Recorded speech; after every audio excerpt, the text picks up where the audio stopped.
to review it, and this is your opportunity to ask questions at the department level of the general managers. Okay? Thank you. Okay, as Lisa said, I will be presenting for the Corporate Services Group today. That includes council, and I have a very quick policy update at the end.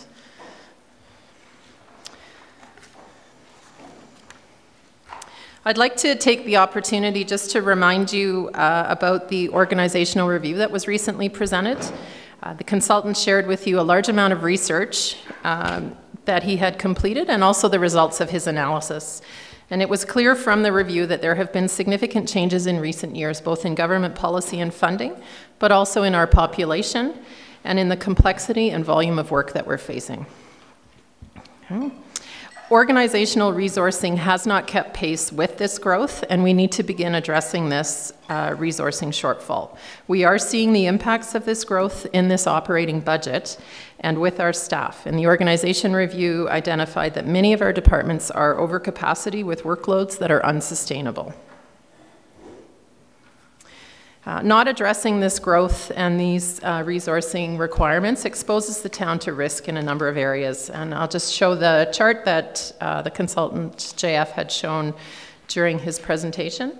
Maintaining our generalist or small town administrative approach opens us up to risk in the face of the complexity and increasing volume of work that we're facing. And that's risk in a number of areas. We talked at council about human resource risk from a retention perspective and being able to keep the great employees that we have with ever-increasing workloads and people working frequently over capacity. We are starting to see some turnover increasing in ways that we haven't seen in the past. Okay. Legal risk is still unfortunately a consideration for us, and so the priority of addressing our policies and our procedures and making our processes efficient and consistent across the board is really important to close that exposure. Okay.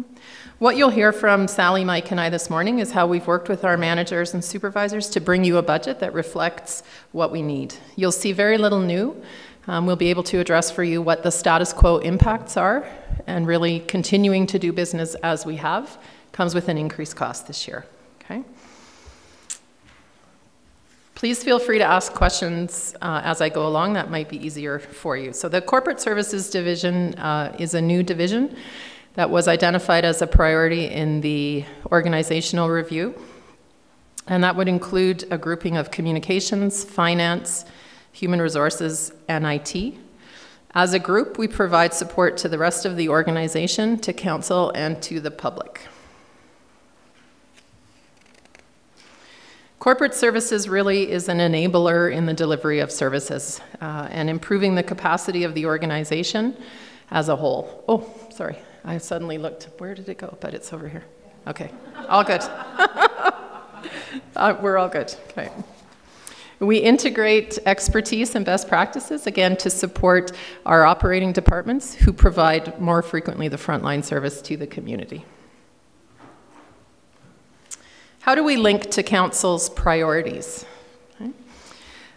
We really form the 3 pillars of good governance that you'll recognize from your strategic plan. Okay. These 3 pillars are vital to the success of our community and to our organization. I don't know, can that go down? Sorry, I can put that up higher too.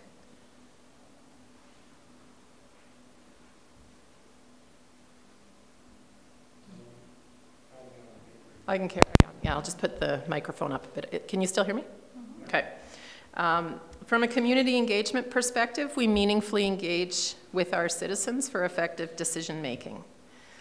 From a human resources perspective, people and culture are our strongest asset, and we're inclusive and connected. And we have strong financial stewardship, which allows us to protect and plan for the long term interests of residents by managing assets and financial resources. And IT makes all of that possible and allows that to happen.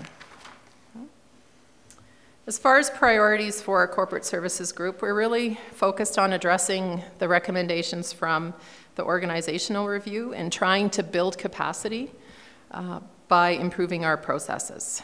The outcomes that we're looking for are really that we have the expertise, processes, and technologies that we need to deliver effectively on our programs and services. And we're going to be measuring that through efficiency and productivity measures. And again, we're trying to create capacity rather than asking for new resources. Always, we want to start with that priority first. In some cases, we need the resources to begin that process, but we really are taking the approach to build capacity. From a metrics perspective, it's interesting. I did a very quick calculation of the impact of having one less council meeting in the month, presuming that some months we will have one less council meeting. If we look just at agenda review, we save 11.5 hours of staff time by not having that one extra agenda review meeting. And so that's the kind of thing that we're talking about here. How can we become more efficient so we can create some capacity and free up some time? As far as the approach, I'll be reviewing any new position requests that may exist within each area, and then also reviewing department impacts and budgets. I'll share with you what the status quo is, as we talked about earlier, as well as new items that are linked to council priorities or to process and efficiency improvements. And that's really the approach within corporate services that we took. If a new request didn't address one of those two areas, that's been taken out of the budget. Okay, so let's start with corporate services in general. We do have a couple of new position requests in this area. The first is that of General Manager of Corporate Services. And this position was identified, as I've said, in the organizational review as really being critical to freeing up capacity for the CAO, but also to bringing together the corporate services group and providing strategic direction. The other major focus of that role in the next 4 years at least is the implementation of the organizational review, which does require time and dedication. We also have a request in 2022 for some executive office administration support. Originally that position was recommended in the organizational review in 2019. As the general managers and CAO really do the bulk of our own administrative work, and from an efficiency perspective, that isn't really the best approach. But given the constraints that we were facing within the budget, we've pushed that request off to 2022 and tried to spread out over this 4-year budget plan period. Yes? So to that point,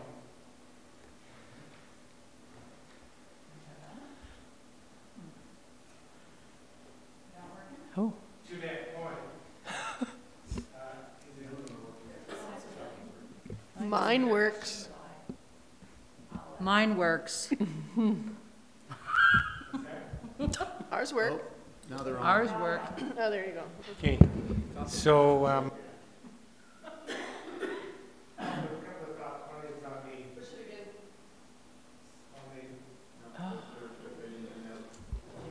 Maybe they're on open mic. so on the saving of staff resources on the agenda review, Mm-hmm. and we by eliminating one review, assume that's the calculation, but I would anticipate that the agenda reviews going forward will be much longer than the agendas are likely to be. So They could be, yes. I'm not thinking we'll do Mm-hmm. agenda review for holding meeting in 2 hours. Mm-hmm.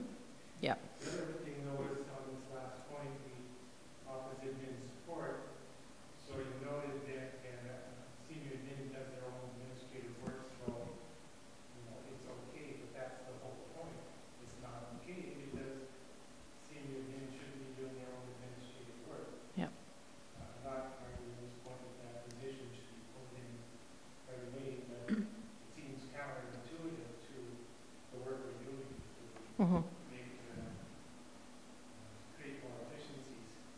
I apologize if I suggested it was okay. It's not okay, but given where the budget is at and the number of requests that we have both for the status quo and where we're already at with status quo, we can't have all of these positions in at the time that we actually recommend that we need them. And so we've made the decision that while not good, we can continue to function. We'll get more bang for our buck with some of the other positions that we have put forward in the short term. Can you just remind me what the projected cost would be for that position? Mm-hmm.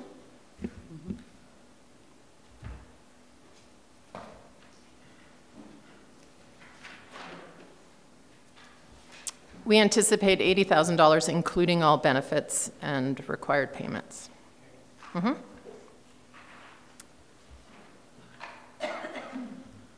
Okay, yep. Sorry. If you're following along Oh, yeah. in the binder, so the position, the General Manager of Corporate Services position is in the Executive Office budget on page 7. It's not always intuitive where departments are, because, you know, Corporate Services area is new and the Executive Office department rolls up 3 departments, but that's where it is. Mhm. Yeah, Yeah. tab 4, page 7.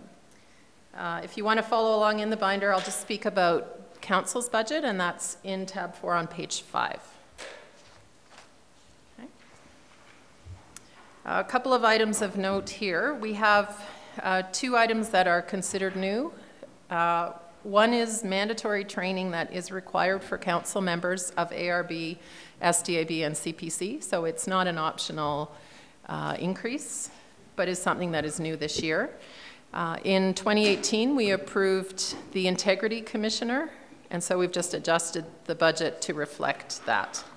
We did have a request from Rotary for the Canada Day breakfast for an increase of $4,000, and CST made the decision not to include that request in this budget based on feedback from our arts and events team, who had worked with Rotary over the summer and provided them with a number of different options for how to try to raise that money instead. One was to apply for an event grant, which is a program that we currently have. Another would be to charge a small fee for the Canada Day breakfast. Collecting more revenue through donations from other sources was an option we provided for them as well, or limiting the number of plates served. One item of note is the Calgary Stampede only provides their breakfast caravan if the breakfast is free. So there is potentially a challenge with charging, but we do feel that through the event grant program, there's another option for them to secure those funds. Okay. Say the Integrity Commissioner shows up in these department sheets. Contracted services, page 5 in the council summary. Under contracted services, you'll see $1,500 increase. That's the Integrity Commissioner. Thanks. Yeah. Okay, moving on to communications, and Robin, please feel free to jump in.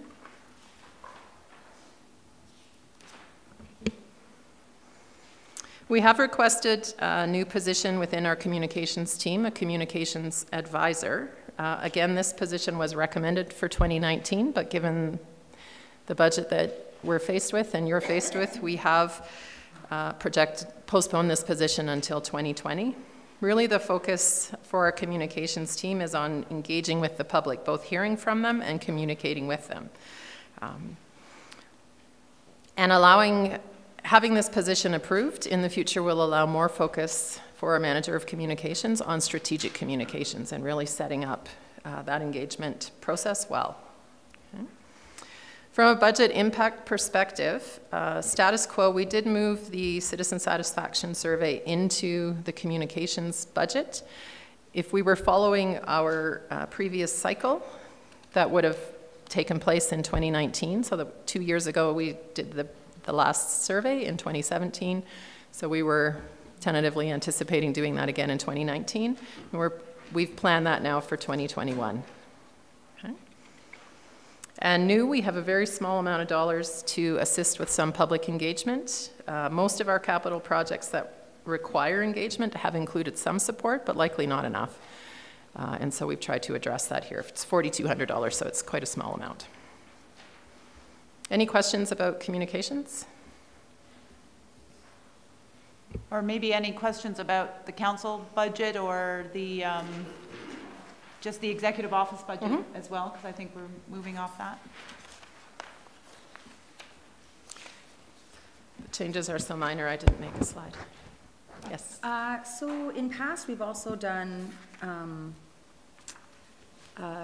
sense of community surveys or something along those lines, as well as staff satisfaction surveys. Are those being canceled as well or postponed to another year? I can speak to the sense of community survey that it's removed entirely. It's not anywhere in this 4-year plan. I'll let you speak to the employee engagement, Therese. Employee engagement, we're tentatively planning for 2020. We felt we just done good engagement with the organizational review, and so giving us an opportunity to implement some of our recommendations and then checking back in with staff. Gotcha. Thanks very much. And just to further the sense of community survey comment, you know, some of the discussion was that there was duplication between the sense of community survey and some of the questions that were asked in the citizen satisfaction survey. So that if we simply just maybe added 1 or 2 questions in the citizen satisfaction survey, we might be able to get at the heart of the sense of community items, you know, around safety and connectedness in your community. Yeah, I'm just concerned about waiting 4 years to do another one. So that's why I was asking if there was another one happening, just sort of like if there's some staggering going on. So council has the option certainly to put it back in or next year. So it was removed and not put in at all, right? Correct. Yeah. Correct. And that gets really at the comment Therese was making earlier, where, you know, we just can't afford all of it in the current circumstance. And so instead we looked for ways to be more efficient and find savings. So the thought was if we added questions to the citizen satisfaction and just did 1 survey, that's 1 survey cost, 1 contractor, it's less staff time working with the contractor. You know, we're trying to find those kinds of efficiencies but still get at the data. I also think we use the sense of community survey less than we use the citizen satisfaction survey. So it made more sense to try to centralize it there. Yeah, thank you. Yes. Just on that topic, how do you think that will impact the community monitoring report that is produced by Biosphere? Because I think they use that data quite extensively. So if they don't have the data to compare, then the report that they have, I'm not sure how valuable that will be to us if we don't have good comparisons. Yeah, it's a fair point. It will lead to some trend gaps in the community monitoring report based on how often that happens. But I think it's also important to remember that the community monitoring report collects data from significant number of sources in the community, and so that's not its only source of information. So there will be a couple places where the ability to report on the trend takes longer, but Bruce at the Biosphere does that work, and he gets multiple agencies together to get their data, and so there will still be many things that the community monitoring report can report on in the same time frame. It will just be some points of data have longer gaps in between when he has an update, but it won't affect their ability to deliver the entire monitoring report. Okay, good, thank you. Just yes. 2 quick questions. The reduction in admin and general services and council budget, about 70,000 or so. Much of that is the event grant leaving the budget, the 50,000. What was the other 20,000 or whatever it is? That was the council contingency that we typically had budgeted in that area. What we determined as we reviewed the budget this year is that council doesn't need to budget for a contingency because you have the authority at any time to approve an overage if an expense were to occur that you needed to fund that wasn't in the budget. Right. Okay, and then the... Sort of. Did you want to?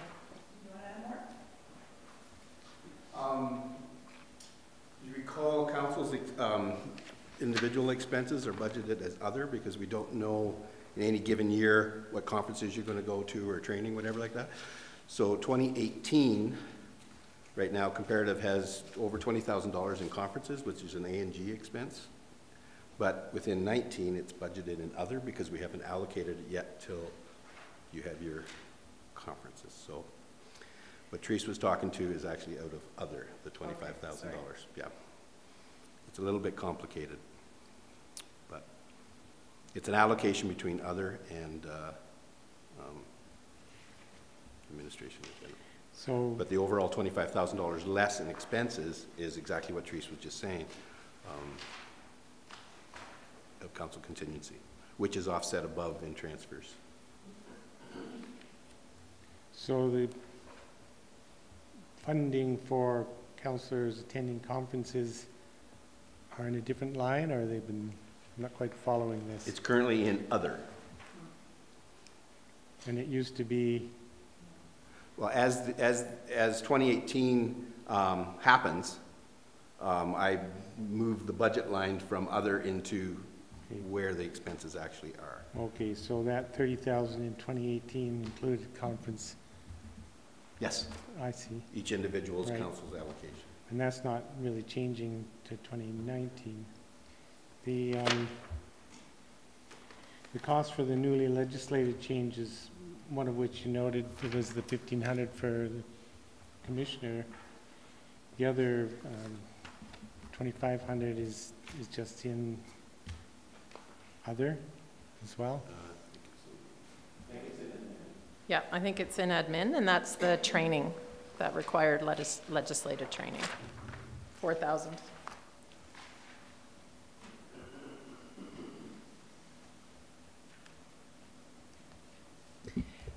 There's a very detailed budget for council that we shared during a CAO council meeting and walked through, but happy to provide that to council so that you are clear and comfortable with what is actually being budgeted for your expenses. You'll recall that council decided through that meeting of setting your, looking at your budget, that your actual allocation per councillor per year is not going to change moving forward, so that all stays the same. But we can provide you with that detailed sheet as to everything that's budgeted, if that's helpful. And just to that point, for the newer councillors, so any of that detail that you want to see in any of these sheets can be easily acquired. You know, you can go get the information from Rick, or so it used to be the binder had all of the details going down to, you know, how many pencils would be bought. And we moved to this model of presentation, which rolls everything up into a higher line, and it's been working, but it's important to know that you can dig down into all the details at any time.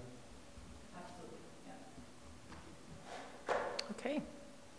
So I'll move on to human resources, which is page 9 in that section. We do have a new position request in 2021 for a human resources coordinator.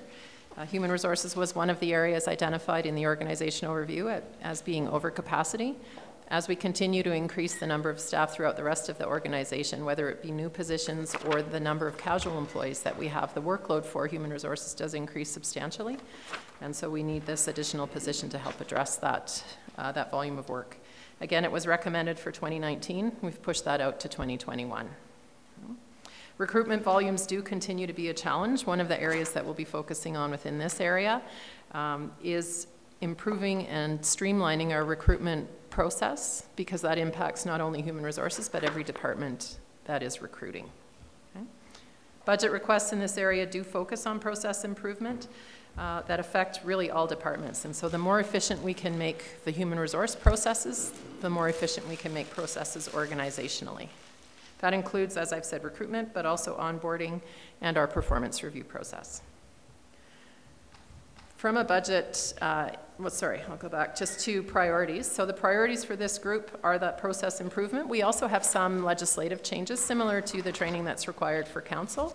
There is new legislation around health and safety that does require us to make some modifications to how we're doing our work from a human resources perspective and a health and safety perspective.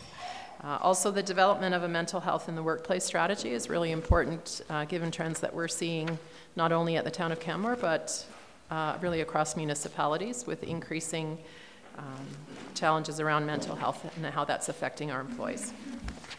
Yes? A couple of years ago, we implemented a new payroll system. Yes. And has that resulted in the efficiencies that we expected? Some of them. Some of what you'll see in the budget on the next slide is actually a continuation of that process. So as far as basic payroll processes are concerned, absolutely. We're no longer collecting manual timesheets, re-entering from a piece of paper into a payroll system. Also, our process for bringing a new employee on board into the system is also automated, and so certainly a number of our initial and basic processes have been improved. What we're looking at, and I can move to that slide next, is some process improvements around the performance review process. That still is a manual process. The other area of focus would be report writing and report generation. We need actually support from Ceridian, who is the provider of Dayforce, to help us create some reports that we're currently still preparing manually. Okay. So those are efficiencies that we're looking for. And the only items that we have new in the human resources budget. Okay. Yeah, great. Good question. From a status quo perspective, we do have some impacts to the budget. One is around disability management, and that is just addressing the increasing number of leaves that we're seeing, which again is not a trend just for the town of Kamloops, but is something that we're seeing with our partners as well. The actual costs of completing payroll have gone up slightly. We pay a per person or per active employee fee every pay period for processing pay. When we have more employees, that cost goes up, and there has been a slight cost of living adjustment in that area as well by the provider. We've seen an advertising rate increase. Most of our advertising is done through the Outlook, and we have seen a slight price increase there for advertising. What? You'll see that reflected, I think, organizationally. Can I just speak to that too? You will, and as the person who originally started to set up the town page and things with the Outlook, this is the first increase we've had in the 12 years I've worked here. So the value from them over time has been incredible. Mm-hmm. Okay. It is of note in human resources. Sorry. It's of note in human resources because we do a fair bit of advertising around positions. Sorry. Yes, was in place before our new editor was appointed. Yeah. And then finally, within the Human Resources Division, as far as status quo, it is the year that we are required in 2019 to complete an external health and safety audit, which does have a cost associated with it. Any questions for Human Resources? John, did you have? No. Okay. So just a comment, Therese. Therese mentioned that the Human Resource addition for staffing is 2021, and I know council hasn't seen the budgets for 2021 and 2022. As you know, we have a 4-year plan that we intended to provide. Administration hasn't done the detailed budget for those 2 years. We've done very high-level roll-up budgets, but the final 2 years of a 4-year plan are very much impacted by what gets approved in the first 2 years. So if we reduce 19 considerably or want to defer projects and implementation of capital, that can impact operating. So before we can actually bring you 21 and 22, we need to settle on 19 and 20.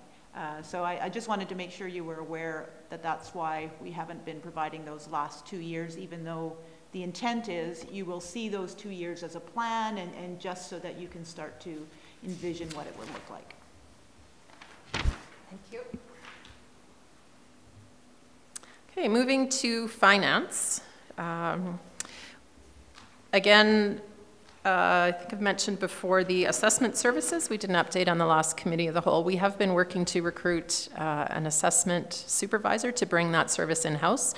So far we have not been successful, but it's our plan to continue to do that because we do feel that that's the right way to go. There are a number of process improvement opportunities within finance that support what's happening within the organizational review and again are intended to help build some capacity.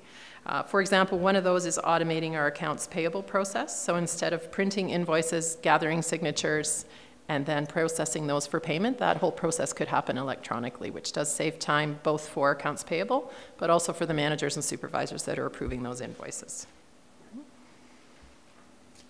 From a risk, insurance, and procurement and asset management perspective, these are all items that were identified in the organizational review that we will be working with our new manager of finance to be leading. And those interviews are currently underway. We have not yet selected a candidate, but we are well in the process of doing that. And I had reviewed during the capital presentation the off-site levy model. That is a priority. Clearly it's an area of resource for us, revenue generation, and so it's very important that we have a good focus on that. As far as positions, oh, that's it for finance, sorry. Any questions there? Just, sorry, trying to follow follow the ins and outs on the, in regards to the assessment, bringing that in-house? So we have a slight increase in 2019 because we have an overage planned there where we would have an overlap of our contract assessor as well as our assessment services supervisor. So regardless really of when our assessment services supervisor would start, we believe that having 3-month time frame working with the assessor who's been completing our assessments for the last few years would be very important to getting that new assessment services supervisor on board and understanding our community and the challenges that are there. So that is an increase that doesn't exist in future years but is there for 2019.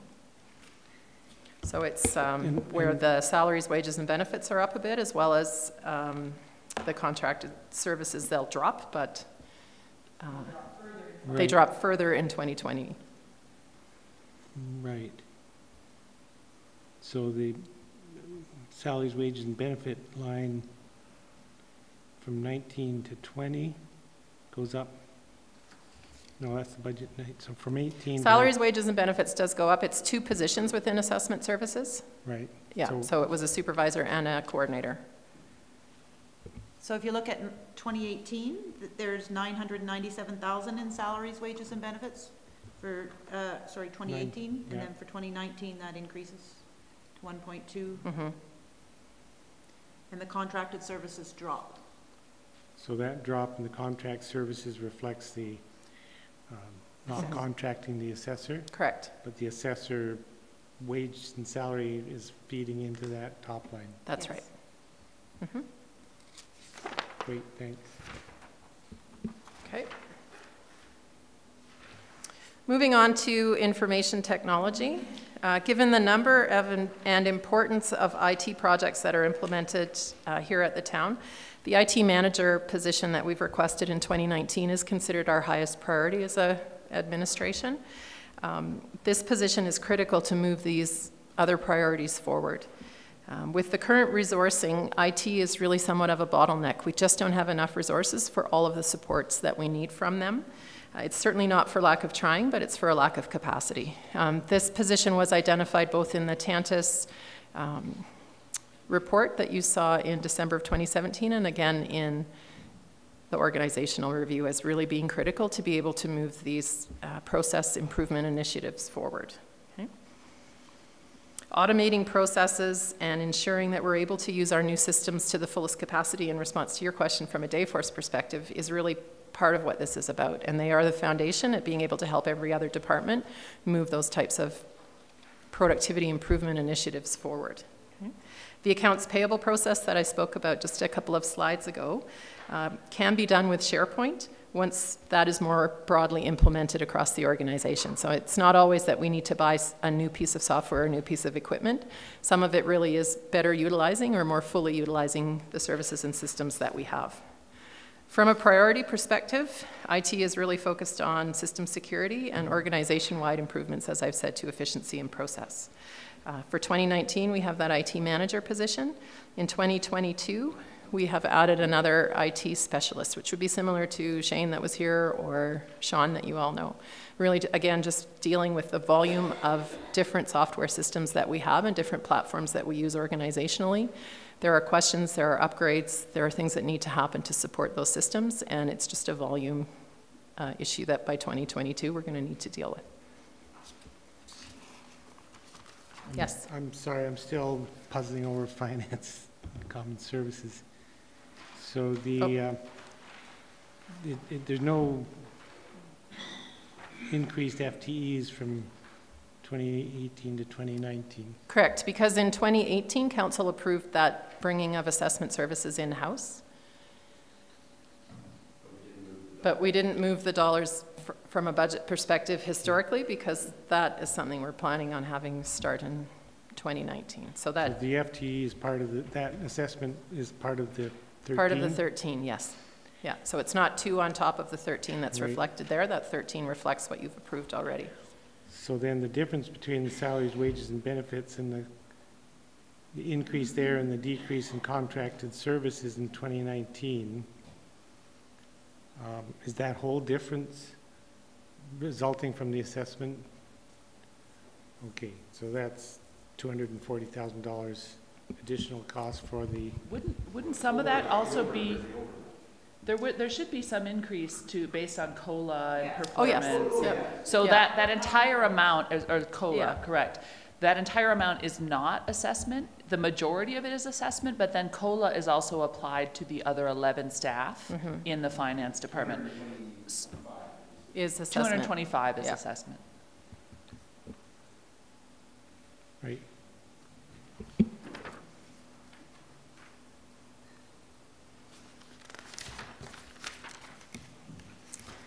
From a budget impact perspective within information technology, we do have some required technical training that we needed to increase. And also our service contracts for the current software that we have are also impacted by cost of living increases. So we see increases like we did with advertising for those service contracts. That's really considered status quo. We can't choose not to use our budgeting software because the service contract price has gone up. Or I guess we could, but then we would be really inefficient in other ways. So, from a new perspective, and timely that our screen is out, we have added some audiovisual system maintenance and support for council chambers. So that currently is not something that we have budgeted for, but as you all know, sometimes our system can be somewhat sketchy, and doing regular maintenance on that system will allow us to have a greater level of stability with this audiovisual system. The other item within the IT group that's new is what we're calling the budget book. And it is an enhancement to our budgeting software. So it will be led by IT, but really is a function of the finance department. And that will allow this process that we go through every year, every 2 years, in putting together this binder for council to be more automated. We have not added up the number of hours of staff time it takes to put that binder together, but certainly if we get approval for the budget book and we implement that, that will be one of our reporting. And we anticipate we would save what it costs to put that system in place. Any questions about that, about IT?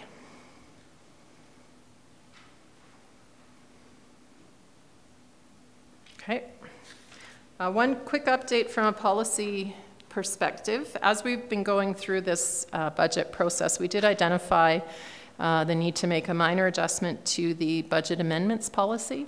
One item that we discovered is that there are times when bringing contracted services in-house actually results in a payroll savings.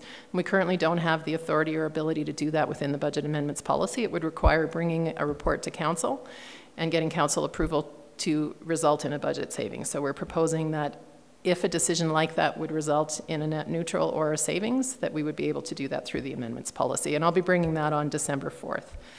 The other is an amendment to the council remuneration policy just to address the change in meeting schedule for 2019. That's it for corporate services. Any final questions before I sit? And you can ask questions later as well, but okay. Mm-hmm.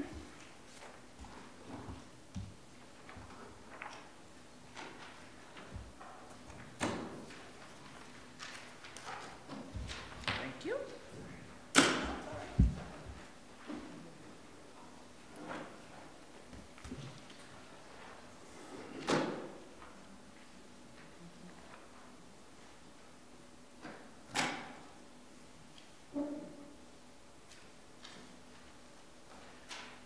Okay, so I'm here to talk about municipal services, and when you look at your handout, you'll want to make sure they look very similar.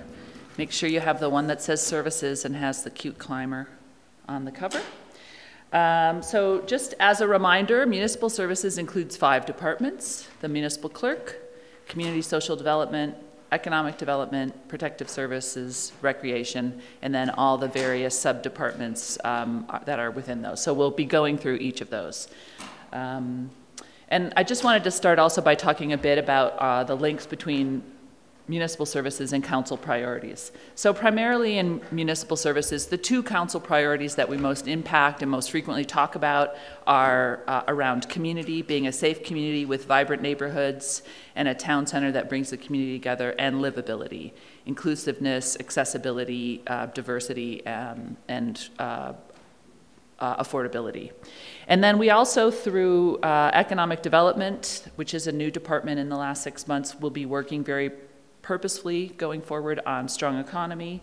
And through bylaw services and some of their efforts, we also support wildlife coexistence in terms of council priorities. We do talk a good bit in municipal services about what connects us and our vision. I wanted to share that briefly with council. So we really talk about ourselves as the animators of infrastructure and stewards of community. So when you think about what the municipal services departments all do, they bring community together. And when we talk about community, we talk about people and places and people in places.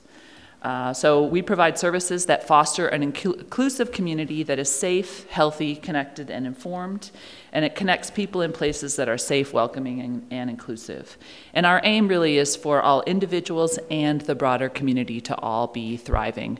And all municipal services departments contribute to those types of things in one way or another. So in this budget, there are several position requests from municipal services. They're in the area of protective services. So bylaw, fire, and also RCMP all made position requests in this budget. And in recreation, there were several positions also. When I get to each of those departments, I'll talk about those. But I did want to let you know there are several position requests. There are very few that CST actually brought forward in this budget. And similar to how Tree started, in municipal services, the theme of this budget is really status quo. A lot of what we're seeing is the impact of small amounts of growth over time, suddenly getting us to a tipping point in terms of being able to continue to provide the same services with the resources we have. So the majority of this budget identifies the cost of doing current business, meeting legislated required changes, life cycle and maintenance, and increased fees and charges that we are seeing as we provide different services. There are two exceptions. One is there's a request for changes to the municipal funding formula in community social development, both in FCSS and ParentLink, and I'll talk specifically about those in just a minute. And then in recreation, we're suggesting one small program enhancement. So as I walk through these, similar to what Treese did, I'll cover whether or not there's position requests, any new service programs, or whether or not it's just a status quo budget, and then briefly review the department priorities. And I'll start with municipal clerk, which, as a reminder, even though it reports through to municipal services, the municipal clerk budget is actually in the executive office budget, so you have to flip back to page 7, but you don't actually need to do much flipping because it's a very much a status quo budget. So there's no new positions and there's really no new asks. I did want to remind council that the census is out currently, removed by the CST at a cost of $63,000. And the priorities in the municipal clerk's office over the next couple of years are ensuring that we're meeting the new MGA requirements, continuing with electronic records management, looking for process efficiencies, and shared governance. There was the study with the town of Banff that's just, it's still in draft form on how we might look at creating efficiencies across communities. So the municipal clerk will be bringing that forward in the next year. Questions on the clerk? Okay, and feel free to stop me anytime. So now we'll get to municipal services, which starts on page 15 of your binder. And the first department there is community social development. So if you, or no, sorry, is that right? Yeah, community, I think it's actually economic development, which is my bad. Sorry, you're gonna have to flip ahead to page 21. We'll get back to economic development in a minute. I'm out of order, sorry. But in community social development, there are no new positions. So community social development is broken into 3. There's the administrative offices, and then FCSS and ParentLink. And in the administrative office, there are no new positions, and it is completely a status quo budget. Any increase there is just around the cost of continuing to provide similar services. The priorities for this department are, as they always are, around affordability and livability, looking at the indicators for tools for the future. They're working with us on how we're going to manage van life in the community going forward, strengthening Indigenous relationships and the Living Wage Network, and then looking at the ESS programs will be done by Community Social Development Admin. In FCSS, there are no new positions, but there is a request, and I'll get to the request in the next slide here in just a minute, but just as a reminder to council, currently the way FCSS is funded is an 80-20 split. 80% of the funding comes from the province and 20% from the municipality. And we want council to know that there's a change to that in this budget going forward that council needs to be aware of. I'll speak to that in just a second, but as a reminder, the priorities will be continuing community development, and FCSS has identified nonprofit strategic planning as a key community need in the next couple of years, continuing to focus on affordability and neighborhood development, and they will be amending the Do Good in Your Hood program, which was identified this year, or new this year, and they're switching based on the feedback from that program from honorariums for neighborhoods to microgrants. It doesn't change the budget at all, it doesn't change the program at all, it just changes how they're passing out the money that's allocated. Go ahead, Mayor Barman. Just back on the community social development in the bullet points on page 22, one of the priorities, explore safe parking options, and in brackets, permitted parking and van life. Yeah. And it just, I'm wondering if this is intended to normalize van life or to find ways to reduce that as an irritant. We haven't decided that yet. I would say van life is already normalized. It's a way of life for many people. Our community perspective on it hasn't yet been decided though. So council may recall that this year there were several people who basically were living in the Panhandle behind Elevation Place and the Save-On, which we knew was happening and chose to allow and monitor. So what this is suggesting, community social development will be leading a conversation with staff that the allowing of that space as a permitted camping site has impact on almost every town operation. And so community social development will be leading the conversation with town staff to make decisions about how and what we want to do about either monitoring, permitting, or not allowing that to continue in that space. So we haven't made a decision yet, and before we do anything, we'll do some work internally and then bring our recommendation to council in time for the spring camping season. Okay? Okay. So back to FCSS, I do want to talk about this request, and I'll let council know that in terms of the provincial funding, there have been 2 times in the past that I could find records for where council has made motions and approved motions to actively lobby the province to increase the provincial funding for FCSS. One was in 2001 and another one in 2014. And I just highlight that to know that there have been times where municipalities, largely through AUMA, have put pressure on the province to increase FCSS funding. And over the last 15 years, the provincial contribution to FCSS has increased a total of $74,000 over 15 years. So in 2005, we were getting $243,000 a year for FCSS, and there was an increase in 2008, another small increase in 2010. The last increase was in 2016, and that amount is not projected to increase throughout this 4-year budget. So all of our assumptions are that it remains at the current funding level, which is $317,000. And that is what makes up the 80%, and then the municipality matches the 20. However, yeah, go ahead. Do you have a question, Mayor Barman? Just in regards to the funding from other sources, our partners, CRPS and the MD of Bighorn, is there sort of an equivalent increase in their funding that is sort of matches the town's increase? I don't believe that the new increase has been negotiated yet, or go ahead. Yeah, go ahead. Oh, I have to press it. Even you have to press the button. Yeah. So I believe it's one of the meetings in December, the Intermunicipal Committee has reviewed the FCSS and Parent Link agreements between our 2 communities, MD of Bighorn and the town of Canmore, and directed that they come back to councils for review and approval for a 5-year renewal. But in that agreement, the requested top-up is the 20% top-up. If council agrees to go to 22 or 25% and you want to try to have that discussion with the MDA Bighorn, we would have to take that back to the intermunicipal agreement or committee table. Yeah, we didn't actually talk about that at that meeting, did we?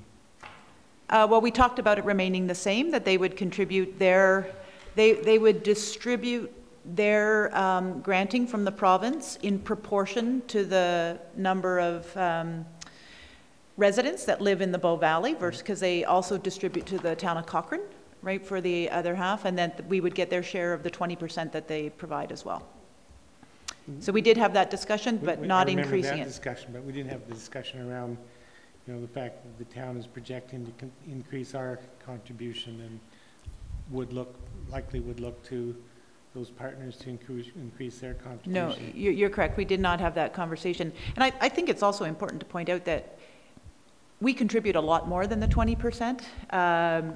We don't account for the office space, for the overhead, and, you know, Corporate services support, use of fleet et vehicles. et cetera. This is specifically program and services and staffing.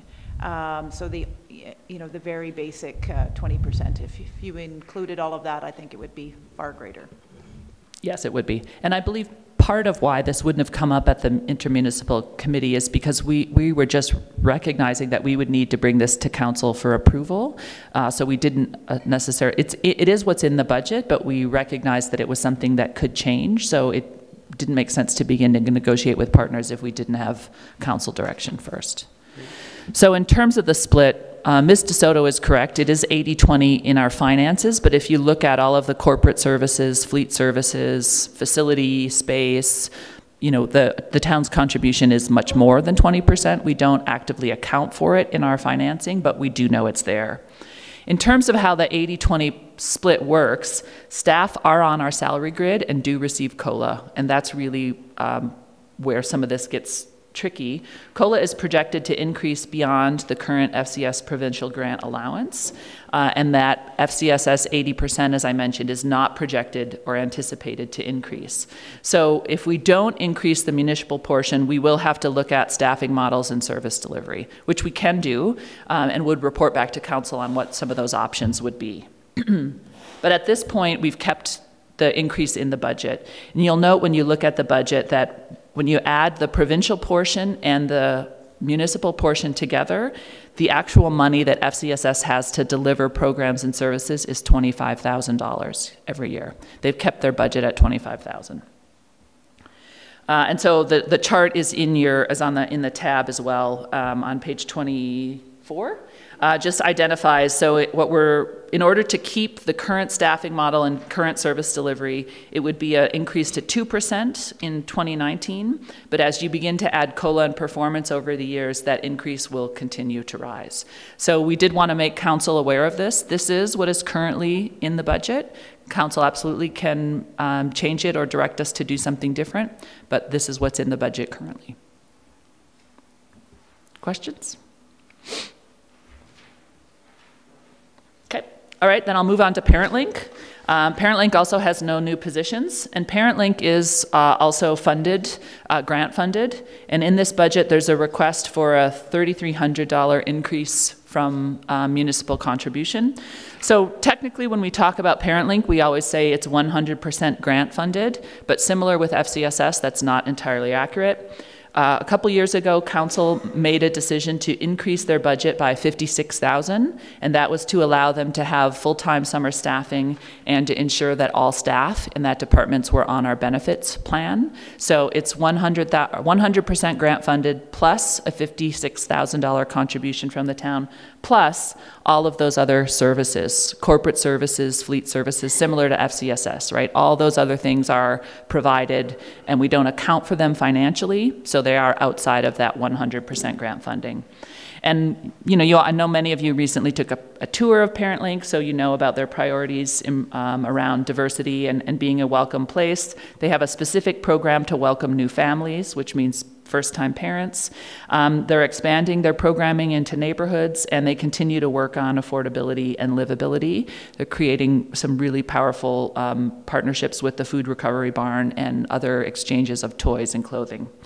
In terms of the funding, the request from ParentLink this year is to reallocate their $3,300 rent contribution.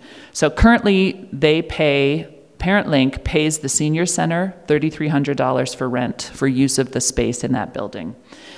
The office space and the playroom space. Sometimes they use the big open space in the senior center. Sometimes they have gross motor play or other activities there. So it's the rent of the supervisor office space and when they use the play space outside of the usual ParentLink area. And these staff are not on the salary grid and do not receive COLA. They get the same salary every year. If we get unexpected funding, we have offered that to staff in a lump sum payment at year end, but that is very unpredictable. Sometimes we know we're getting funding, sometimes we don't. And in fact, this year we just found out 2 weeks ago that they are increasing the ParentLink budget by $7,800. And what we did is we did an analysis of where those staff are on our salary grid. And you may recall from when HR has brought this kind of policy to council, we try to make sure that all staff are within 55% of our competitors, and that they're somewhere between the higher range, which is 85% and 100% on our salary grid. And we have several staff at ParentLink who are below 85%. So we're going to use that 7,800 to get a few of them as close to 85% as we can, although they still won't be there. So we are asking this year that what they'd like to do is take that $3,300 that right now they pay in rent and have it as a budget line for lump sum payments so that staff don't receive performance or COLA, but at year end they will get something to acknowledge their work for the year because their salary stays the same year over year. This would mean that it would be used if there's a shortfall, they would need to use it for programming or any need that comes up. And so it would only be at year end that it's available for that lump sum payment. And it would increase the facilities department budget by $3,300 because they would need to pay the rent on behalf of ParentLink to the seniors. So this is currently in your budget. If you'd like us to do something different, you'll need to let us know. Yeah, go ahead. The transfer in 2017, remind me what that was from, 105,000? I'll let Rick. Because the province pays us quarterly for ParentLink, and their year is different. Near the end of the year, we always get grant money from the province. That's for the first quarter of the next year. So because our year is different, we have to take it out of the department, put it into reserve, and then bring it back in the next year. So it's a transfer from reserve between the 2 years. It's the same every single year. So if it's the same, why don't we budget for it? Because it's just a transfer. The grant money would be wrong. It's diluted. So, but in 2017, the grant was the same. It seems flatlined there. That's right, and then you'll see a transfer to reserve at the bottom. 93, but that Well, transfer. $93,000 went into reserve at the end of 17. And then when you see actually 18 statements, you'll see that money coming back into the statements again. So in the 2018 actual, that'll show as a transfer in. Okay, that's where it shows up. And Sally, remind me, Bow Valley ParentLink, that's also a service that we share with the MD and other, and is there contributions from other jurisdictions? Because ParentLink is 100% grant funded, no, the only contribution are, I mean, but again, having said that, so there's not financial contributions, but there's a ParentLink in Banff, so there's a space provided in Banff, as an example, right? So that's not they don't provide money, but they do provide space. And then we are there and providing the staffing, right? So. But you just noted it's not 100% grant funded. Right, but the only financial what I was saying is the only financial contribution is our municipal 56,000. That's the only other financial contribution. Right, in addition to our contributions and the town of Banff's contributions that are not clearly budgeted for as cash. Right. So that contribution from the town to keep Bow Valley ParentLink going, there's no similar contribution from the MD or? No. or the town of Banff. Okay. Yeah, so there a just good to be reason clear, why- that the town of Banff and the MD of Bighorn provide the space for the programs to operate within their jurisdictions. So in Exshaw, there's a space, and in the town of Banff, there's a space, and so they provide all the overhead related to providing that space, their facility departments or whatever. And the power and electricity needed to heat the space. But yeah, or overhead for HR or IT, et cetera, and this additional 56,000 is just the town account.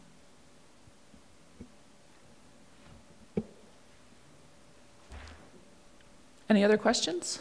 Yeah, go ahead, Joanna. So their wages have not increased at all during the grant period that we've had this grant a decade, haven't we? I don't know about the history of there have been some. So, and pardon me? Okay. 2 or 3 years ago. So again, it's dependent on when we get a funding increase from so if the. there's a surplus or if there's a funding increase, then we say, yeah, you can earn a bit more money, but Right. it's just that for that year, it doesn't actually move them up. It's almost like a bonus at the end of the year. Well, or like I was just mentioning, we're getting an additional 7,800 this year, and they have indicated that will carry forward. It's not a one-time thing. It will top up the budget. So we're taking that 7,800 and applying it to the people who are the least or the furthest out Away from on the our salary grid. 85%, So yeah. they will get a permit. It's 2 staff, and they will get an increase to their base salary. Only those 2 staff will get it. All the rest of the staff at ParentLink will remain the same. So that kind of thing, every time there is a funding increase, we do that kind of analysis but generally year over year, they're not in the same, they're town staff, but they're not town staff because of how they're funded. It gets very confusing. So they're not on the same increment and increase that the town of Canmore staff are, that the non-grant funded staff are. Yeah, and just to speak to that as to why, and the motions that Sally put up that council has given some consideration, you'll see one goes back to 2001. And that was when ParentLink was just in its infancy, and there was real concern over the willingness of the province to continue to fund FCSS. And so there was concern that this was a download from the province and that, they would sort of entice municipalities to set up ParentLink programs and then walk away from them, and eventually municipalities would be fully funding them. I was on CSAC when we actually applied for the original grant to get the collaborative for the Bow Valley ParentLink Right. as the town, because we had tried individually as a town of Canmore, and they had punted the application back and Right. said, get collaborative, and that's when the And it was Valley really got grassroots. collaborative. We Yes. operated for years out of St. Michael's Hall, and had to move equipment in and out every time we operated a playroom. So the intention of council at the time when the ParentLink was set up was that salaries would be tied directly to the grant. So all offer letters to staff are clear that their salary and remuneration is tied to the available grant funding, which is very different than FCSS, which we've been running for Right. a very long So time. based on that understanding, are these folks earning a living wage? Yeah. Yes, and with this 7,800 increase, the lowest will be just. Just, okay, thank you. Anyone else? Okay, then we'll move on to economic development, and I apologize for that. You've got to flip back to page 17 to get there. I know. Whew. As you'll recall, economic development is a new department, and there was a budget for 2018. At the very end of 2017, administration brought a recommendation to council to bring ECDev in-house, and we did a very rough, big bucket budget. We've hired that manager who started in July, and she's just hired the second position. So this budget is really just a refinement. We're continuing to work to understand this budget. So it still is fairly big bucket, but it'll get stronger and more robust over the next couple of years. It is important, I think, for council to know that we have conservative revenue estimates. We're right now, the 2018 budget projected $320,000 in revenue. It's actually closer to $400,000, and the 2019 and 2020 budgets are less than that $400,000, right? Until we really get a sense of that business registry inventory and what the trends are there, we've budgeted conservatively, and we've also maintained a $50,000 a year contribution to Economic Development Reserve in the budget. So the priorities will be the ones that council set when they approved this department: creating a strategic plan, developing website content, business retention and expansion. And I did want to highlight, we moved the community event grant $50,000, which is funded from economic development, out of council's budget and put it into this economic development budget since it's funded from that reserve. And it will be reduced in 2019 for a World Cup, which I'll get to next, in talking about arts and events. Go ahead, Mayor Bauerman. I hadn't realized that the second staff in that department had been hired, so that's good to hear, I suppose. And on the second page, the reference to a CARES grant application. Yeah. What's CARES? What is that? Oh, I forget the acronym, but I'll get it on the break and get it for you. But it is an economic development grant, and they specifically fund things like economic development strategic priorities and retention strategies. So there's a capital project in the budget for $90,000. We've applied for a CARES grant to cover half of it. And that's provincial? Yes. Okay, I don't need to know. And it's Community and Regional Economic Support Program. Thank you, Robin. Say that again? Community and Regional Economic Support Program, CARES. CARES. Thanks. No problem. Okay, so on to arts and events. There are no new position asks in arts and events. There are some increases in this budget, and those are largely, again, to the point at the start, the cost of doing business. So in 2019, there is a $62.50 for a World Cup support. The IBU World Cup will be in town, and they've asked us to host their opening and closing ceremonies downtown. So there's $62.50 in the budget for that, and that is funded from the Economic Development Reserve. So in 2019, of that $50,000 that's set aside for the event grants, we will only give out $43,000 instead of the full $50, because the $62.50 will cover this portion of the World Cup. And then in 2020, there's $4,000 for, there is a cross-country ski event, and that is funded from taxes, largely just in part because of where the tax amounts were in each of these 2 years. Yeah, go ahead. Sorry, transfer from the what? I missed what you said. Could you put your mic on? Thank you. Transfer from the event grant $62.50, which I have no problem with, but in the policy or the who makes the decisions on what's funded from that grant funding? The grant committee. So that went to the grant committee? This did not go to the grant committee. This is an administrative decision as we put the budget together, and we're looking to find savings and efficiencies, so we would just let the event grant know. So this was purely an administrative decision. Did not go to the grant committee. So just in a sort of overarching kind of a way, that's a bit of a different approach. I mean, administration. Well, the event grant committee distributes the funds that council gives them. So administration is making a recommendation that council give that grant committee $62.50 less in 2019 than they have in past years. So there's nothing in the policy that says how much money they have. It's purely at the discretion of council and budget. And so this is what administration is recommending be put forward. And we have done this in the past. We've reduced the event grant pool in order to do this kind of offset historically, so it is not new. But the event grant committee's purpose is to distribute council's budgeted amount, not to determine the budgeted amount. Yeah. And I get that, and the council's budgeted amount was $50,000, so I just assumed that would alter. What we're recommending is council reduce that budgeted amount this year. So it's a nuance.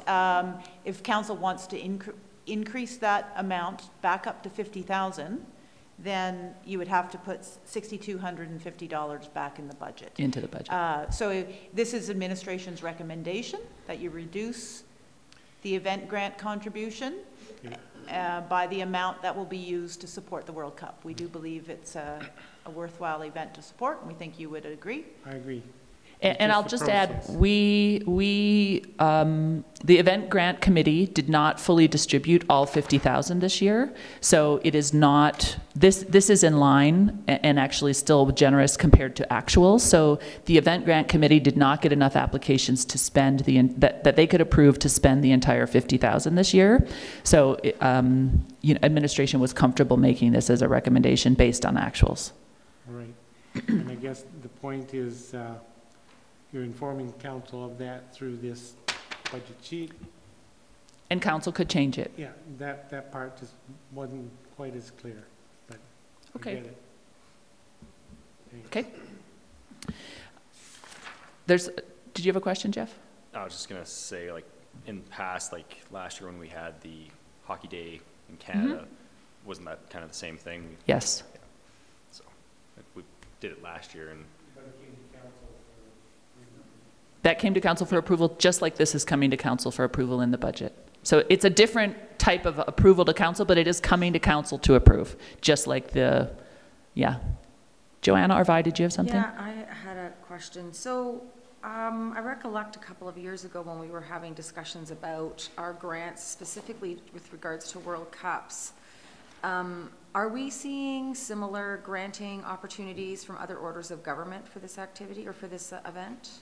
Yeah, So they we're do. not paying. They do receive provincial funding, and I believe they work. And I'm not an expert on their funding source, but all the groups do have to provide budgets, right? And it is my understanding they work quite closely with the province and particularly with Tourism Alberta in receiving their funding. And I don't know by the individual World Cup how much grant funding is allocated. I did have a meeting with Norbert Meyer just this past week, and in 2020 there's a World Cup, cross-country Canada World Cup, and he said the request to the province is for a $400,000 grant. Okay, I just want to make sure that we're not being asked for money so that we can pay the Nordic Center. Do you know what I this mean? is specifically to the event downtown. Okay. Yeah. All right, perfect. Thank you very To much. providing. To that, I know when they apply for the funding from the province, one of the questions always is the municipality supporting this in any way? So some of the funding from the province is kind of tied to other municipalities supporting in some way or not. Okay, thank you. Okay, the other change in the arts and events budget is around Canada Day. So there's the town is responsible for the parade, and then the Canada Day committee is responsible for a whole host of other activities around the parade. And we realized this year that those budgets were kind of murky. So the town was giving a contribution to fireworks, and the Canada Day committee was giving a contribution to the town for the bands that are in the parade. And what we decided was to keep those budgets very clean, so that it's actually a $9,000 increase to the town based on who delivers what. So in order to bring the bands in, all of the budget for the bands is now in the town's budget. All of the budget for the fireworks is now in the Canada Day Committee's budget, and those two things are separate, which is just better, I think, for both organizations, and also provides clarity on who delivers what service. Some of those things were getting confusing. Just idle curiosity, I've always wondered what the fireworks actually cost. Is that $8,000 the number? That's what it. That was our contribution to fireworks. If the committee added to that, I can't say, but I believe it's usually around $8,000 to $10,000 for fireworks. And then the other thing that Arts and Events is doing this year based on the updated event policy is spending a little bit of money to get some signage for the downtown core, so that when there's a road closure or something, instead of having big construction signs that look like town is closed, there'll be hopefully more welcoming signs that say road closed but community open, or things like that. I mean, it is a little bit tricky. Well, I don't know yet what they'll say. There is requirements for Alberta transportation. When you're closing a road, you do actually have to have some fairly serious, consistent signage up, but we will work within that to do something that allows people to know that the downtown is open and that they're invited and welcome to join. The priorities for arts and events over the next couple of years, they do have the 2 temporary art installs that we talked about during Capital. The 2018 Capital project, where a Tony Bloom piece is coming to town, will be installed in 2019. We're reviewing RFPs right now for a culture master plan that'll be delivered in 2019, and the public art policy is badly due, 20 years overdue for an update. So that'll be brought to council in 2019. Next is protective services, the 3 sub-departments in protective services. So first is bylaw. There were new position requests in bylaw in this budget. The first was for summer seasonal staffing. This last summer, we had 2 seasonal staffers. This is Claudia here, giving out bike bells. And we want to increase that program from 10 weeks to 16 weeks, just to fit more consistently with university summer break. Both of the people we had this summer were university students, and they indicated that they were interested and would have liked actually to begin working earlier, and we could have used them, frankly. And that's largely offset by revenue. So this summer, their focus was on downtown parking and dog off leash. And they did give a significant number of more tickets this summer than we have been able to in the past because of those summer seasonals. So that increase is in the budget. Go ahead, Joanna. I've had a question from the community. We don't have quotas on parking. Absolutely not. No. Okay. No. Thank you very much. But interestingly, just as an example, as some of the things Therese was talking about, because we had these summer seasonals and we had them focusing on parking, we had an increase in the number of people petitioning tickets, and then also an increase in the number of people coming to the front desk here to pay their tickets. So it created 2 small but administrative increases in workload. So it's just one of those interesting, right? But we did have some success at people changing their parking behavior. So Also a small increase in workload for the mayor. oh yeah. Are we able to pay our... Was the what? What did he say? Go ahead, Joanna. Did you have a question?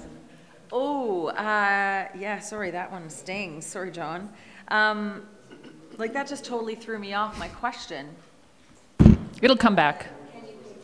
Online, thank you, Can you Robin. pay tickets online? Not yet. Okay. But that would be one of the process improvements Yeah. through the org review Yeah. that needs to happen. Tickets are very paper intensive. Yes, they are. But I can pay my photo radar ticket online. You sure can, because that's the And I province. do. And good for you. The other, just once. Since I've been elected, I've probably had 6 tickets, yeah. But prior to that, Okay. Okay. We're just getting tight on learned time. behavior. The other request that was in the budget was for another community peace officer, frankly, just to deal with demand and community expectations. And while CSTL agrees that this position is needed and we support it, we couldn't afford it until 2020. So we have moved it, or 2021, excuse me. So it's not in the 2-year budget window, it's in the 4-year plan. There are several increases to bylaw that are just the cost of doing business. You may recall the Lazenby case where a community peace officer was killed, and there was an inquiry around that by the Solicitor General's office and several recommendations. We need to comply with those recommendations. One is that all of our bylaw officers need to be trained as Community Peace Officer 1, so that will be a $6,000 per officer one-time training. That cost is spread out over the next 2 years. And then we have to implement, and actually already are set to be able to do it, a worker safety system where all your peace officers, especially those working alone, are monitored. And we're able to do this through our 911 system at the cost of $3,000 per staff person per year. And we're able to roll the summer seasonals into that. So that will be a $15,000 ongoing increase to meet that requirement. And yeah, go ahead. Just thinking about the recognition that we could use another bylaw officer but can't afford it. And I appreciate that we've seen some increased level of enforcement in the summer months through those Seasonal staff. Thank you. But in order to move forward with the recommendations, some of the recommendations in the Human Wildlife Conflict Report, there's sort of an expectation that both the province and the town will be more intentional in addressing some of the issues that we talked about there. So the message clearly is we can't afford more human resources, but the subsidiary message has to be then that we're going to make sure that the existing staff resources are directed to those Yes, issues. our focus there. And I will say that in the last year, the bylaw staff have intentionally focused on dogs off leash as an example, directly related to wildlife interaction and some of the problems we had with bears in the previous summer. So council and administration can absolutely direct where bylaw staff focus their efforts. They do also need to respond to calls that they get, right? So there's always a push and pull of their availability. And the request for another officer was to just more add capacity to be able to do exactly that. But yes, we can direct where their focused effort is and what they're actively patrolling for in order to support the wildlife. And then I'll get to priorities in just a second, but they've already identified that they know that that's a priority. I just did want to remind council, and this came up at a committee of the whole, but with the end of the last photo radar contract, the iDrive Safely program also ended, so that is not in the budget at a $12,000 saving. So if council wants that, you need to add it back in. And then just on priorities, yeah, go ahead. Sally, can you speak to, because that's a recommendation from administration as well, there wasn't a belief that that wasn't valued in the community or having the necessary intended consequence. Correct? Yeah, it wasn't, it's administratively heavy, it's time consuming, and administration can do it, but it does take our protective services manager off of other duties administering that every month. And it isn't believed to actually be having an impact on, it's very nice for the person who receives it, but it's not believed to have an impact on actual behavior. Because it is so random and surprised. So administration's recommendation is to keep it out. And then that $12,000 stays in the photo radar reserve and goes to offset other capital projects, most of which are in the infrastructure department. Yeah. And then the priorities are really strengthening their service focus and responsiveness, wildlife and parking, and continuing with the taxi industry review.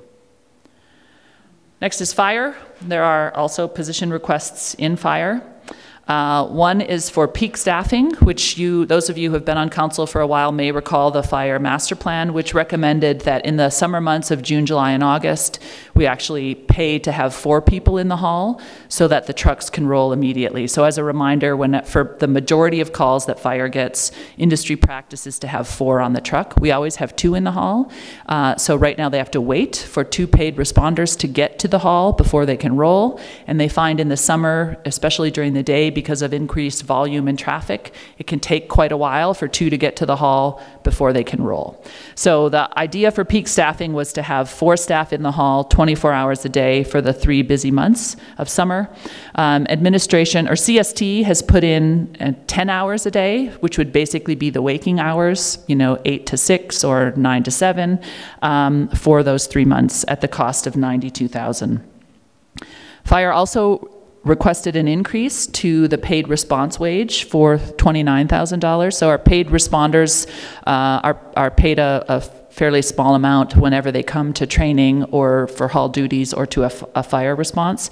There are several increases in fire this year as a cost of doing business that I'll get to in a minute, and administration will work to change some procedure in terms of who respond whens, and maybe decrease this peak staffing to 8 hours or 9 hours if it's approved, in order to give paid responders a wage increase that brings them up more to industry standards. And then there was also a request for a safety codes or investigation position, and this is also recommended in the fire master plan, that we have a full-time staff person who is dedicated to investigations. This was a request for 2019. CST has moved it to 2020, again, because of budget, or 2021, sorry, thank you, Lisa, because of budget reasons. But in doing that, there are changes to the safety code that we will have to meet beginning in May of 2019. And so there's an increase to the training and contracted services budget of $43,000 in order to ensure that we meet the safety code requirement. Mayor Bauman?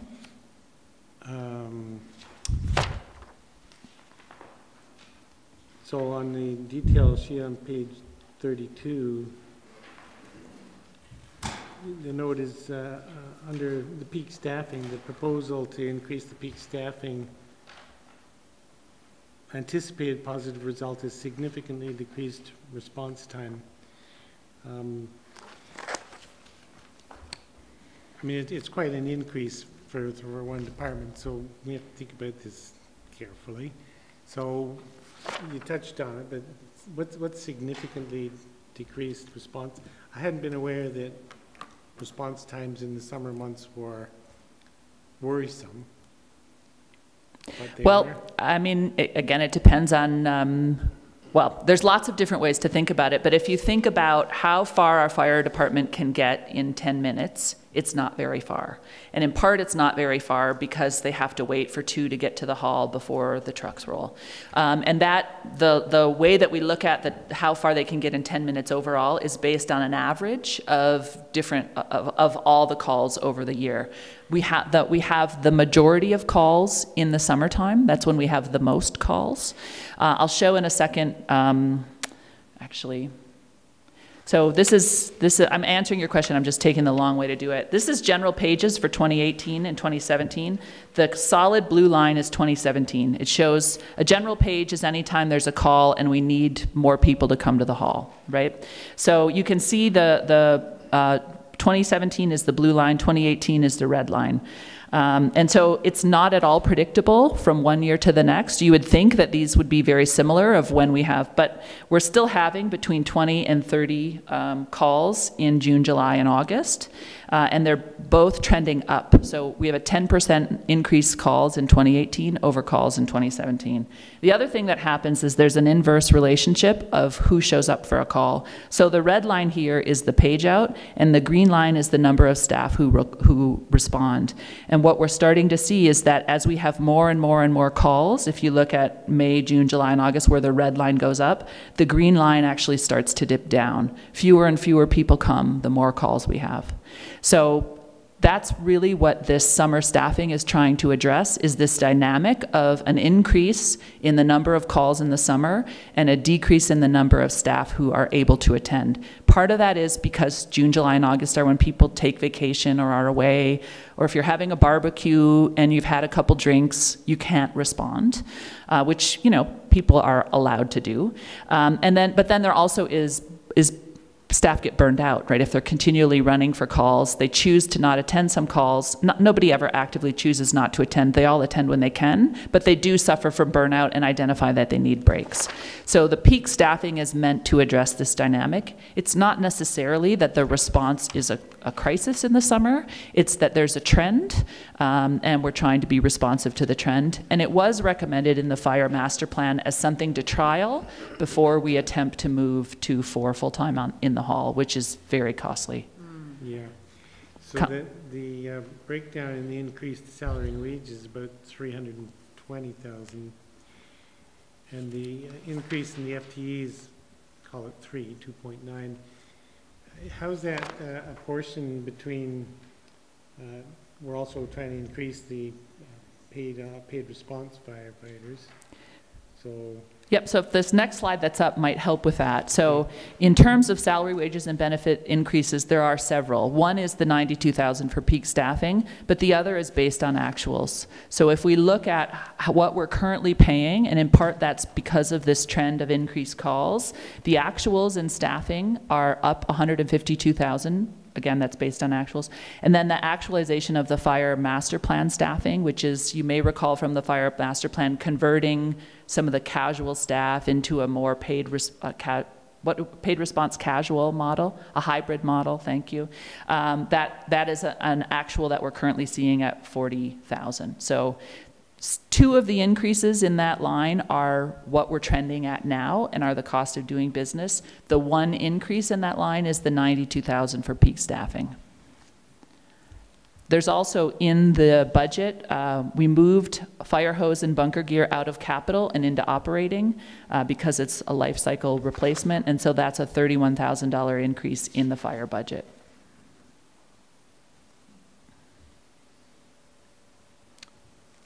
Other questions? Did you have a question, Rob or Joanna? I just wanted to clarify that when we're talking about the staff response in the summertime, we're not actually talking about full-time staff, we're talking about paid response staff. So these are- In terms of that chart that I showed? Yeah. Yeah, so there's always these two aren't- people in the hall. Yes. There's always two people in the hall. Yes. It's a question, but there, one of the things that we're working with Chief Gaylor on is that sometimes, depending on the nature of the call, full-time staff, if there's a general page out, do respond. And that has a budget implication. So what we're trying to do is work with him to identify what are reasonable times when we actually need our full-time staff to respond even though they're not on duty, versus when can we rely on paid response staff. And we believe we can find some staff efficiencies and some cost saving in doing that, which would allow us to change some of that paid response staffing increase that I talked about earlier. Thank you. So, I'm not sure I understood the increase that we're looking at. How much of that would go to increase for paid response as opposed to? Right now, there's nothing budgeted for that, but we will work to increase that by about 25,000, 25 to 30. So just to clarify that, and I think it sort of merges the two responses that Sally just gave. We would like to enhance the paid response staffing. There's a whole bunch of reasons to do that. There's some efficiencies we think we can be gained based on who shows up for calls. And so we think we can find those funds within the budget to be able to do that. So we're not asking for the additional 25,000 as Correct. part of the budget, but we believe we could find it within the efficiencies that were just identified by Sally. And Rick, just this may help clarify. So the total increase in fire in salaries, wages, and benefits is 324,000. If you break that down of all the various ways that there are increases, peak staffing, IAFF, 174 of that is around full-time, and 150 is around paid response. And 150 is around paid response because that includes the peak seasonal summer staffing, right? So, but the model is very complex. We have full-time firefighters who are part of the IAFF. We have casual or hybrid firefighters who aren't in the hall full-time, but maybe fill a shift when somebody is on vacation or training. They are also members of IAFF. And then there are purely paid responders who only come when there's a call. They can't cover a shift unless it's an emergency. And so it's all different wages and ways of thinking, different models for how they're paid based on the work they're doing and whether or not they're part of the union. Go ahead, Rob. In the FTE line, we're seeing overtime. Yep, go ahead. Mm-hmm. We're seeing overtime as part of an FTE, but how is overtime creating a new FTE? If you have overtime that is equivalent to a full-time equivalent, then you can use that to track that maybe we can add a new person and reduce our overtime. But that is a combination. That isn't just in the fire department budget. In every single chart, you'll see that overtime word is there. For the most part, it is reflective of casual and seasonal, or in this case, paid response firefighters. But probably within the fire budget, there is also overtime allocated, yes. There is overtime budgeted in fire based on the reality of, if a firefighter goes on a call and their shift ends, they don't leave, right? They finish the call. And then when they get back to the hall, there's paperwork and other things. So, there's always overtime in a fire budget because their shifts, they're not punching out just because the shift is ended. It's based on the active duty and what's happening. So Lisa is right, that contains a whole bunch of things there: casual, paid response, and actual overtime. Overtime's only about $40,000 of that whole budget. So of that 7.7, 40,000 is overtime, which is less than a person. I'll let it go for now and meet with you separately Sure, or something. happy to. I still don't quite. I want to let Rob get to his question, and then it may be time for a break, or we can finish me and then break. I'll let you think about that. Go ahead, Rob. I'm just wondering about the increased calls in the summer months. Do we know why they're increasing? Is that because we're busier community activity outside, or is that our visitors? Yeah, well, it's a bit of both, right? And they generally don't ask why, but we do see trends. People are outside. the days are long, right? So you can extend your activity for longer. The weather's warm, so people are having backyard fires, and then there's visitors. There's just more people in town. And some of the people in town, there's more, all kinds of activity. There's more outside activity, there's more medical calls, there's more vehicle accidents, there's more drug use. All those things change in the summer. Okay, thanks. Mm-hmm. So I have RCMP still in protective services and then recreation. I can finish and we can take a break, or would you like a break now? People want a break now? Oh, let's at least do RCMP. You're here for the whole thing, okay. So break? Quick break? Yep. Come back at 1:45? Sure. Mike, do you have a stick? Do you want to put it up here? No, you never do on this.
Are we on?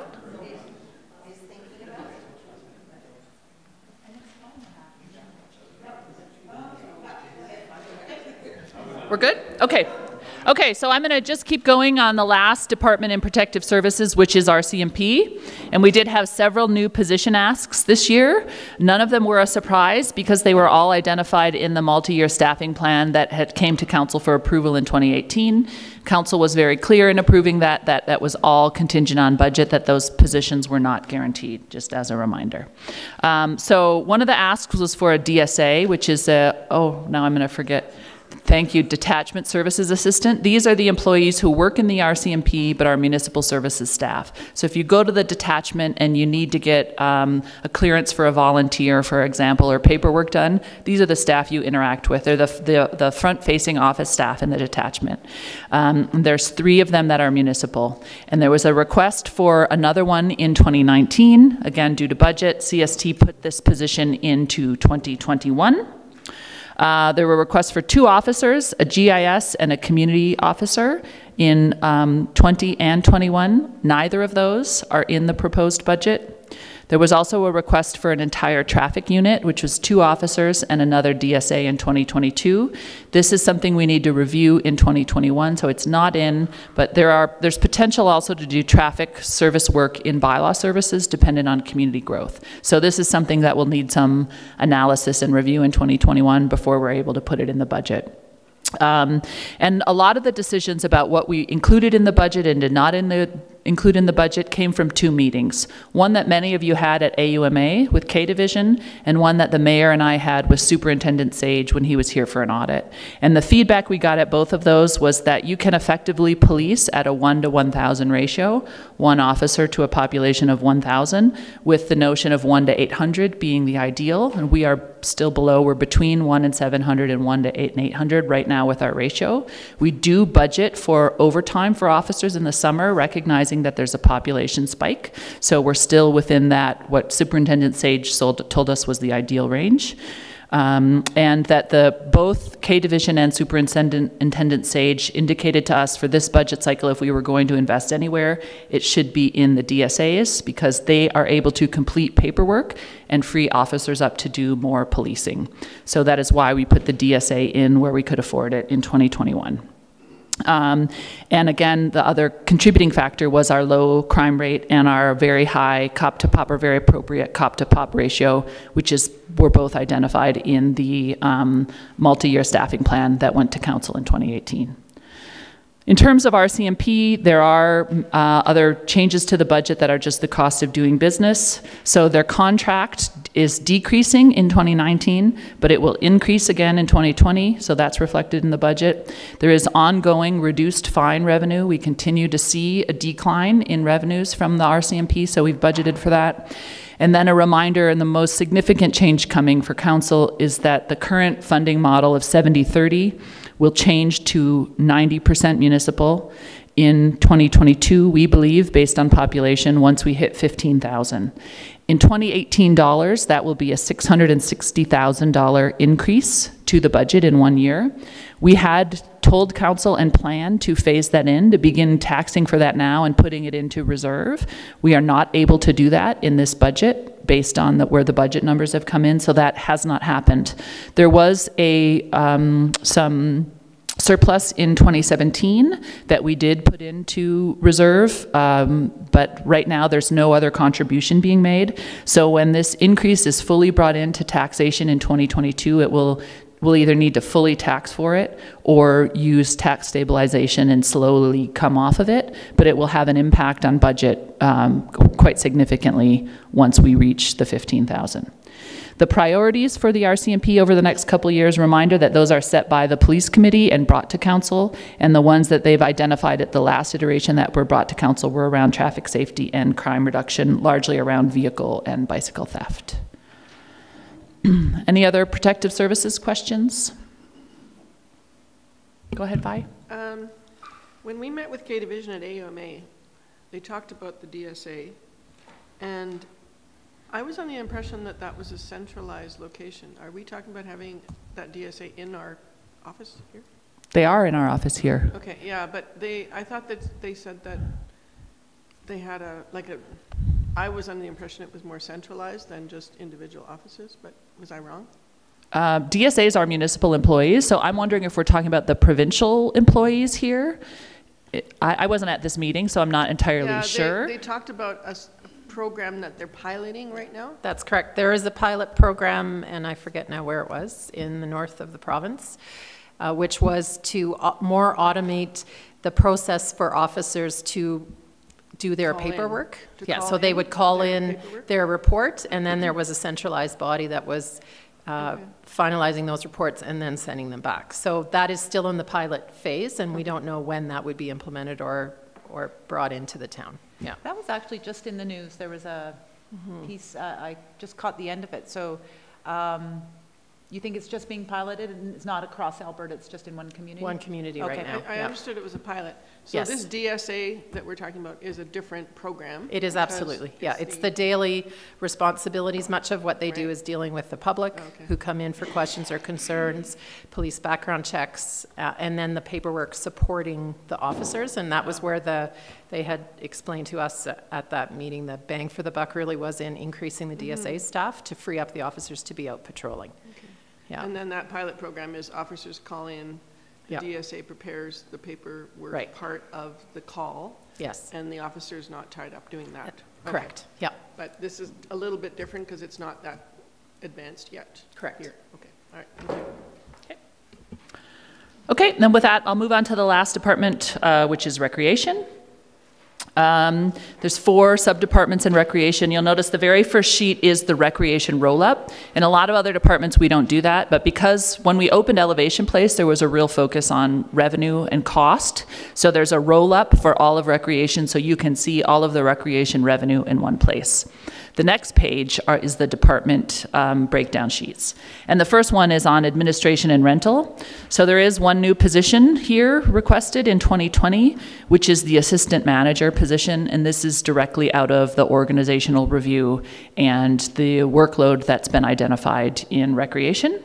All the other changes are around the cost of doing business. There's a decrease in revenue in 2019 because of the rec center project and the lost revenue that we'll have there. There's also some changes to staffing. We're finding that the workload in recreation for that project is significant in terms of user groups and communicating and liaising with them. So there's a temporary 1-year position that is being offset along with that loss of revenue through tax stabilization only in 2019. In 2020, that position is no more and the revenue comes back, so it's tax stabilization for that 1 year. And then, everything returns as back to normal in 2020. The priorities, again, for recreation are around affordability and livability. They're particularly working on increasing participation and low and no cost opportunities to be active. They're supporting sport-related work around truth and reconciliation. The rec center project is significant workload for recreation, even though it's a facilities project. And then a lot of the implementation of the org review is around processes in recreation that provide efficiencies. In aquatics, there was a position request for another coordinator. We already have a supervisor and 1 coordinator. This was for a second coordinator. CST has not put that in the budget. We believe that by implementing some of the changes from the organizational review and the aquatics review, which I've mentioned to council previously at ACOW, and bringing in that assistant manager position, that we can cover the issues there. So that position is not in the budget. There is some, in terms of the cost of doing business, there are some increases to casual and overtime staff just to cover actuals based on the numbers at the pool. And then there's a $4,000 or $5,000 project we need to replace and improve the wording on some of the signage in the pool area. So that's a small budget increase in aquatics. Their priorities are around Quarry Lake. You may remember we had a program to look at safety at Quarry Lake, and they'll be working with parks to put some infrastructure in there. They'll be implementing the reviews, both the org and aquatics review, and then staffing, recruitment, and scheduling remain challenging in aquatics, so we're working on creating some new approaches to that. Next is climbing. Oh, well, sorry, was there a question?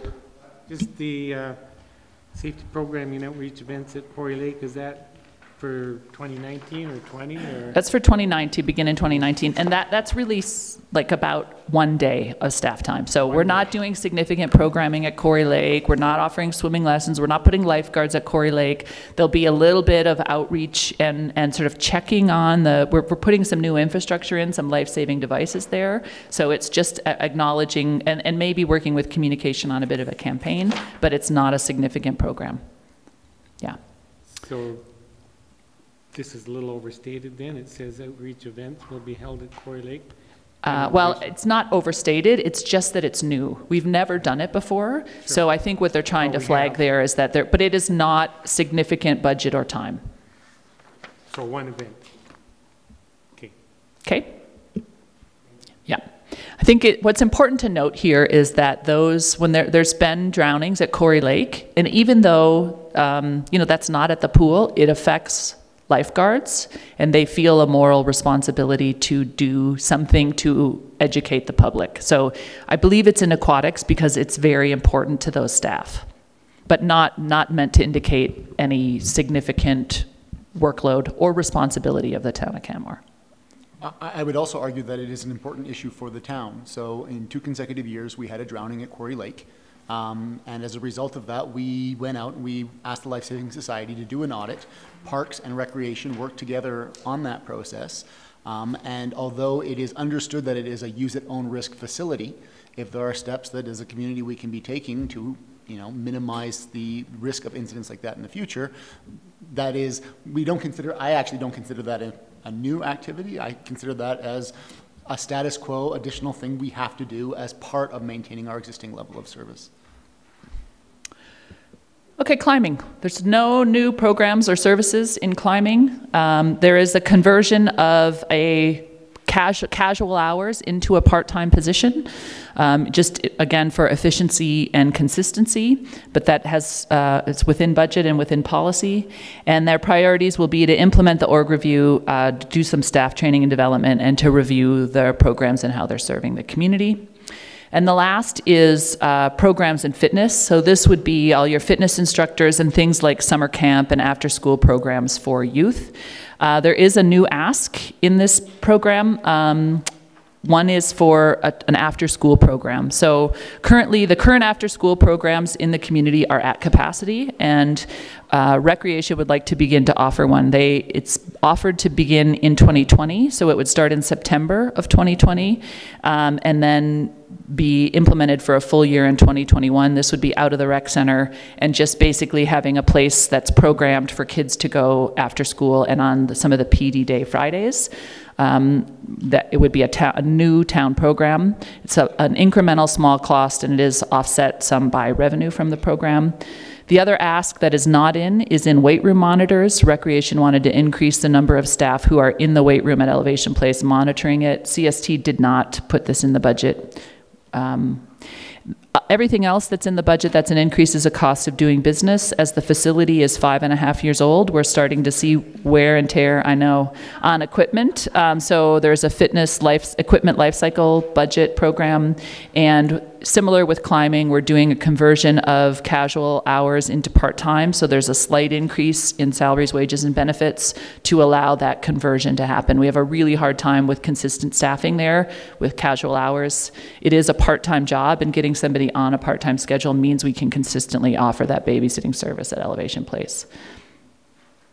Their priorities are really to look at how we can program the rec center in 2020 once the life cycle program there is complete and that facility is changed. It'll change how we do programming, so that'll be a priority. And then you may recall when we opened Elevation Place, we did an MOU with the fitness community. That MOU has technically expired. We're still living within the spirit of that MOU, but working with that fitness community to negotiate a new agreement going forward. And that is it from municipal services. Oh no, sorry, I'll quickly do affiliates. Sorry. So affiliate budgets, The three big ones that are I am the liaison for is the library, and you've heard from the three of the affiliates recently. So we've collaborated with the library over the past couple years. That you may recall they had quite a healthy reserve budget, and we've worked with them indicating that they need to spend it, that they could keep $10,000 in their operating budget and up to $100,000 in their capital, and if they want to increase that capital reserve, they need to present us a life cycle maintenance plan, which my understanding is they're working on. We did this year remove them paying cleaning and utility fees, so we would give them their annual allotment from the town, and then they would give us $60,000 back for cleaning and utilities at Elevation Place. That just seemed silly. We'd pay them, they'd pay, it's all fun, right? There's work involved for people and all of that. So that $60,000 for cleaning and utility is now covered by the town. So that is meant to be, that's a savings for the library. That's new this year. They are, in their proposal, maintaining current programs and services, and their entire ask is in the budget except for $25,000. And they spoke to this when they were here in November. They would like to give free library access. Currently, there's a fee of $12 a year for a library card. If you're in the Affordable Services Program, that fee is waived, but if you're not in the program, you need to pay to use the library. Their ask is that council pay for this. CST did not put that in the budget, so it currently is not in the budget. We believe this required a council decision to support from taxes, and that there might be other ways that the library could fundraise for this $25,000, including the endowment that was just before council, a donation program, or other fundraising efforts. So if council wants to cover free access to the library, you will need to direct administration to put that $25,000 in. Your other affiliates, the museum and Arts Place, the museum has asked for a $25,000 increase in 2019, and again, you heard from the museum in October. This is largely to be able to provide an increased salary for their executive director. Afterwards, the ask is just a $5,000 increase. Arts Place, you also heard from in October. They're asking for $10,500 in 2019 and then $5,500 in 2020. They indicate this is a 2.5% increase year over year, plus a $5,000 capital replacement. And what they're doing is trying to keep the town contribution to their overall revenue at 21%. So all those asks are in the budget as presented by those affiliates, with that exception from the library. The last are all your other affiliates. Biosphere and WildSmart have asked for a 3% annual increase to their core activities, which is what they consistently do. And then CCHC, SPCA, and Victim Services have no increase. Their budget ask is the same of 2018. Questions, comments? Otherwise, I'll hand it over to Mike.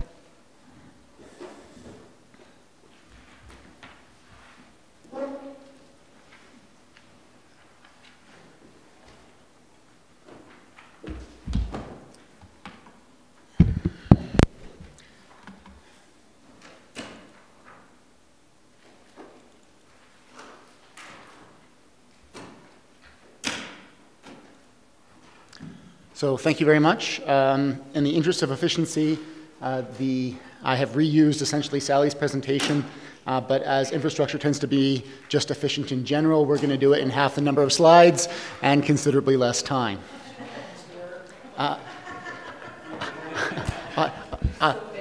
Yes. When I looked at some of the pictures, I thought, well, those equally represent infrastructure as they do services, so, you know, trying to be efficient. So, municipal infrastructure, and what does it cover? So engineering, which includes development reviews, all of our flood infrastructure, transportation and transit. We have planning and development. They deal with, of course, development permits, long-term planning, enforcement, and sustainability, although we are proposing a change there. Facilities looks at building maintenance and capital buildings delivery, and public works obviously includes streets and roads, solid waste services, parks, and the water and wastewater utility. Council may remember that we had quite some in-depth discussion about the number of priorities that would be included in the strategic plan for this coming term. One of my reasons for arguing for a lower number is, not surprisingly, you'll see that there are 6 priorities there. 5 of those have major initiatives within the infrastructure groups. So the downtown enhancement plan is currently in planning's purview for 2019. Transportation has both intercept parking and fare-free transit and paid parking, which we are proposing to stage out over the 4 years. Livability, obviously the housing initiatives, including the update of the CHAP, and then any potential future housing initiatives fall under that. Environment and sustainability, you remember from our capital budget that there were a number of initiatives that we had proposed there that are falling under there, including organics collection and solar. And then wildlife coexistence, which in addition to the sustainability side of things is a major area of focus for the coming period. As with Sally and with Therese, this is very much a status quo budget with a few, and I would emphasize a very few exceptions. And what we have seen across all departments is what we have described as this consequence of accrued growth. So unfortunately, inflation rises at a certain rate and taxes rise at a certain rate, but the services that we deliver don't move at the same rate. So we can maintain services with a certain number of resources for a period of time, and then we hit a point where we need to step up in order to compensate for those increases. And the org review, I think, has demonstrated that quite clearly, and that has been felt quite acutely in the infrastructure departments. Similar to Sally's presentation, there's also a cost of doing business. There were legislative changes that do affect our departments as well, and then a very, very heavy emphasis on life cycle and asset management. The exceptions that I mentioned are sustainability and wildlife coordinator. We're proposing to change that from a half-time to a full-time position, given the workload and the significance council has placed on that within their strategic plan. Organics collection, same idea, and then the fare-free transit and paid parking. So those are initiatives that we would consider to be new services or enhancements. Although of note, the fare-free transit is proposed to be essentially budget neutral. So we're proposing to compensate or cover that with paid parking. Restricted and limited paid parking only in certain locations, so it's not a complete rollout of paid parking. So the cost of that is net neutral. I'd just like to comment that something like that, similar to the seasonal enforcement staff that handed out more tickets, there will be an increase in work for communication, increase in work for finance, yeah. So while it's net neutral to the overall budget, not to workload. Right. And I think that, I appreciate you raising that. I think that's sort of what we're trying to say with some of the more administrative departments, is that we've had a lot of those adds. We added elevation place, we added recycling, every time we add those services, but the administration largely stays the same. In corporate services in particular, that's where we really start to feel the impact over time. One small change, another small change. At some point, that small change has a tipping point, and we're kind of there. Yeah. We're there. We're not kind of there. Yeah. We are there. Yeah. So there is no vision slide for the infrastructure group. I contemplated putting one in, but as Sally pointed out, although municipal services tends to be what brings people together, the infrastructure side of things tends to be what makes people angry. And so that's... but we build it and they do come. And yes, so... there were, similarly again with the other departments, there were a number of position requests that were provided by the departments that they felt were needed to meet the ongoing demands, but which are not included in the budget. They included a position in facilities. For project management, we'll have an in-depth discussion around planning and planning positions shortly, and there was a position in engineering as well. So I thought this slide very well represented engineering as well, since that is a bridge, and engineering supported cycling without age. And we maintain the bridges. So transit, there are no positions associated with transit currently at the town. Of course, the Transit Commission deals with that. However, to the previous point, there is significant workload in engineering to manage transit locally. There is a significant increase in the budget cost in transit, which is worthy of note, and that is purely a status quo. So what has happened there is there's been some inflationary pressure on labor, fuel, and maintenance at the commission. But there's also the consequence that revenues from transit are significantly lower than they were projected. So 2017 and 2018 actuals were much lower. And that's true despite the fact that ridership, although lower than projected, is not as significantly lower. And the reason for that is that what we have seen is a majority of our transit users are actually taking advantage of the bulk discount passes. So we have a very small percentage of riders who are actually paying full fare. That's both good news in terms of it is demonstrating mode shift, which is exactly what we want, and we'll come back to that when we talk a little bit more about fare-free transit. But it has a consequence, and the consequence is that we need to adjust the budget. So there's a big increase in transit that doesn't represent any service enhancements or any other changes, it is just the status quo. Can I add to that, though? The one thing that we are seeing, though, in the stats, and Councillor Sanford can attest to this, is that with the summer fare-free transit, we got like more than doubled our ridership, but we've kept some of that ridership when we've gone back to paid. Yeah. So not the full double, but we are keeping some of that ridership, and it's growing, but just a lot more modestly than we had projected. So what we were seeing in 2018 already was a growing trend year over year of increased ridership, and quite healthy increased ridership over 2017. So 30% on average for the first 6 months of the year. For the 3 months of the fare-free pilot, we got essentially more than double the ridership. And then when the fare-free pilot ended, we dropped back down to the trend line, which was the continuing of the 30% and better ridership increase. However, one of the key points, and when we come to what the priorities are around fare-free transit, so because we are collecting less revenue than originally budgeted, the reality is that for a very marginal additional cost, we can significantly increase ridership. So we are collecting somewhere in the neighborhood of $120,000, $130,000 a year in fare revenue currently on the local service, which, if you think about it, if we can double the ridership for that cost, that is a significant contribution to our other municipal goals around the environment and mode share transportation management at quite a manageable cost.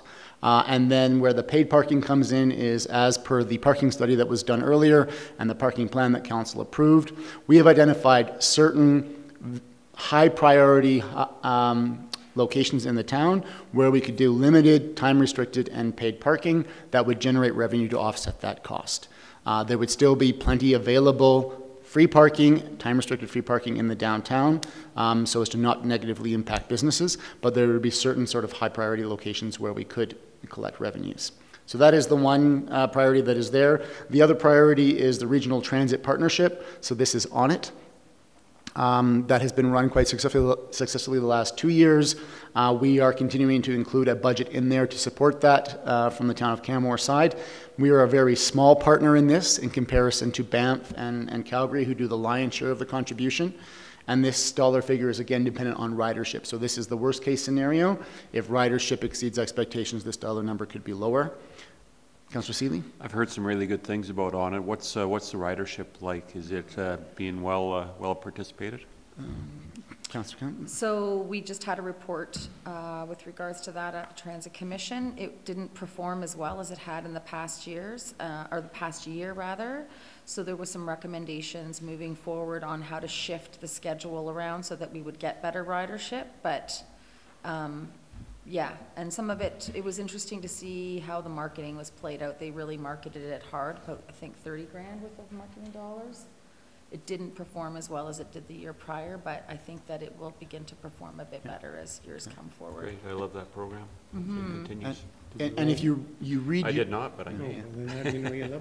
I'll bring the numbers up. If you read your Rocky Mountain Outlook, you are aware that there has also been some discussion around other regional mass transit initiatives. Mayor of Cochrane was quoted as discussing a rail option. The cooperating municipalities continue to explore what mass transit could look like. On it is an example of that. Rail would be another example of that. There will be a report coming to council likely early in the new year where we will explore that further. But for now, we are keeping the regional on it partnership in the budget. So just to make sure I'm understanding. So the first year on it was delivered by CRP, right? And then It was. The last year it was Southland. It was Southland. And CRP presumably did, well, I know they did quite a bit of marketing on that, which might account for the reduced ridership when Southland took it over. No, we did. We pretty much replaced those marketing dollars around the Transit Commission table. I think it was, you know, when you look at the report, it was around the scheduling of the... Joanna, can you turn on your mic? Sorry. When you look at the report, many of the issues were around perhaps getting the RFP out a little bit too late, so we weren't getting on the advertising as early as we should have in this year. So that's being addressed next year by starting earlier. And also just the way the schedule played out, it wasn't as popular.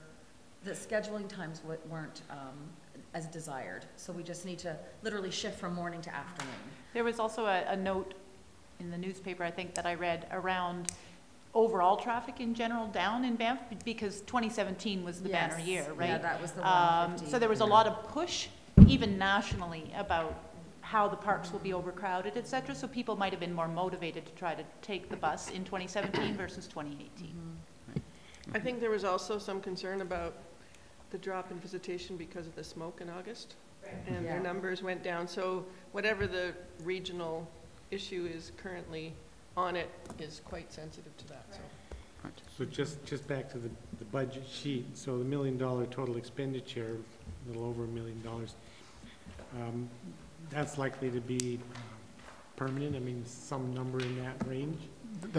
That's correct. Has there been any discussions at the commission perhaps around trying to encourage the Canmore accommodation sector to contribute more aggressively as they do in Banff, recognizing the value to tourism of having that, you know, free transit between Banff and Canmore? I don't know if that's been discussed or not. So it has, but it's more like...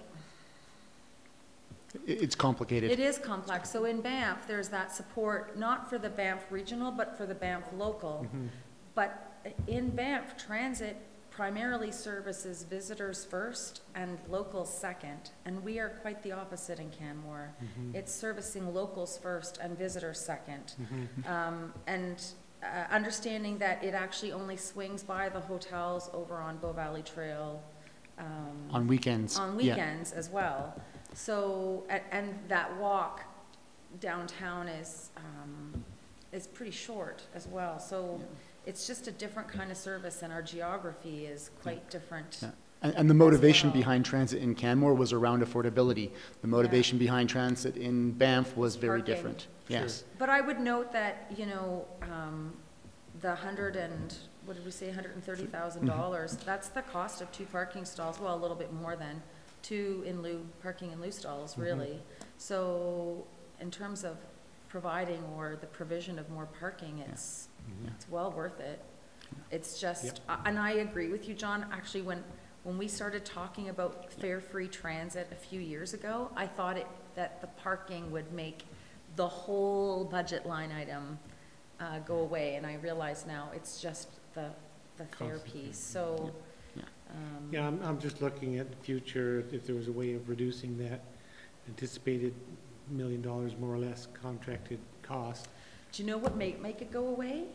Would be perhaps some tourism infrastructure dollars from the province, like they do in BC. I'm going to ask us to move along. Move along, I know. Yeah. Yes. Since Sally took up the bulk of the time, we now have to move more quickly. It was council's questions. I just answered. Yes, like I said, Sally gets the departments that people actually enjoy. So, engineering. Again, no new position requests in engineering. There is, however, a slight adjustment that we are proposing that is actually a net positive for the overall budget picture. That is not currently included in the budget as it came as a result of a change in staff.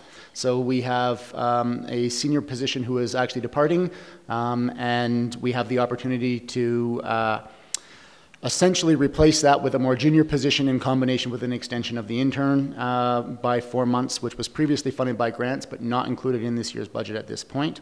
So these are one of the things that as we work forward through the rest of this budget process, there will be some minor amendments that we will be looking to make, and this is potentially one of those.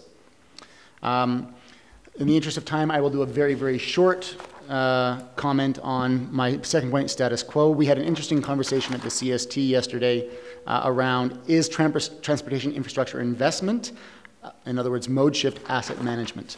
And the example of the intersection at Bow Valley Trail and Benchlands Railway was given as the example where we're going to make some changes to that intersection on a going forward basis. And that was, some members of the CST felt that that's not asset management, that is actually program enhancement. I would argue the opposite. So in my mind, the very definition of asset management is investing in an asset to extend its life and to address its functionality. And so that is what we are doing. And so the mode shift activities in engineering, I believe that some members of council and obviously our administration, even some members of our community, view those activities as enhancements. And the perspective of engineering is that they are not. We are spending those dollars in lieu of spending other dollars maintaining our transportation infrastructure. And by making these changes, we believe that we are spending those dollars more efficiently and more effectively, and managing our transportation network more efficiently and more effectively. If we did not invest those dollars in the asset of our transportation network, we would be hit with higher dollar costs going forward on the overall network maintenance. So this is a bit of a philosophical point, but it's one that we feel is important to address. Investment in mode shift is asset management in the perspective of engineering and myself. I know that some members of my CST are now looking at me a little bit sideways as we had a heated discussion on this yesterday. Yes. So quickly on the priorities, obviously there is, Steep Creek continues to be a priority in engineering. There is some discussion around the FREC grant that we will come back to at a later date. Risk management within engineering, which includes an assessment of the railway line, and the implications that has for future development, as well as updating the engineering guidelines, and then asset management of roads and bridges and mode shift.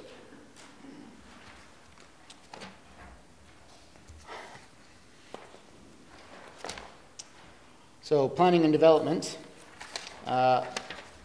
perhaps our most contentious and complicated department on the infrastructure side of things.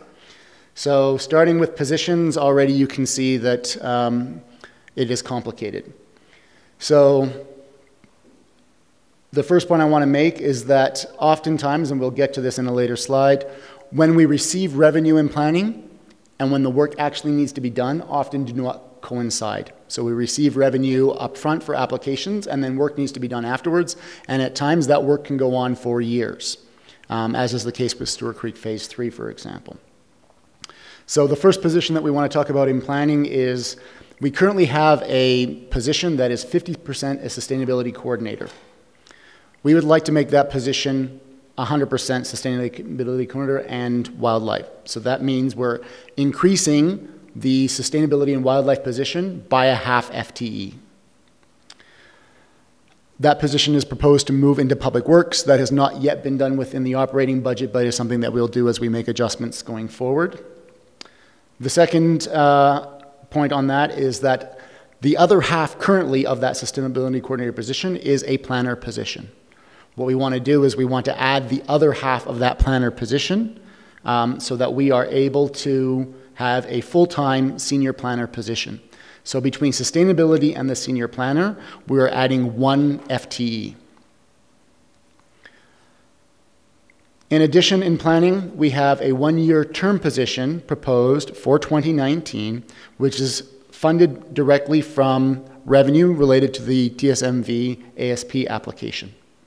That is a substantial amount of work and it's directly tied to a revenue source, so we're proposing to have a resource available specifically to support that. Yes, John? And that's from anticipated ASP revenue? That is from, so what we have managed to do is we've worked with TSMV, where although we could have collected some more fees in 2018, we don't need more fees in 2018, so that is fees we anticipate to collect in 2019 that will directly support the position in 2019. Right, so that's for a future ASP. That's not hangover from the previous ASP. That's correct, yes. So in addition to that, we have, and here's where it continues to be somewhat complicated, we have a proposal for a half-time junior planner position for the first 6 months of the year, essentially, and this is funded from the City View Capital Project. So council will recall we have a project to update the software that is being used in planning. One of the lessons that we learned from other software implementations is that you need to dedicate resources in order to be able to do the work of implementation. We had planned to do much of that work in 2018. Unfortunately, due to other staffing issues, we had staff absent for a number of reasons. We were not able to get to much of that or most of that work in 2018.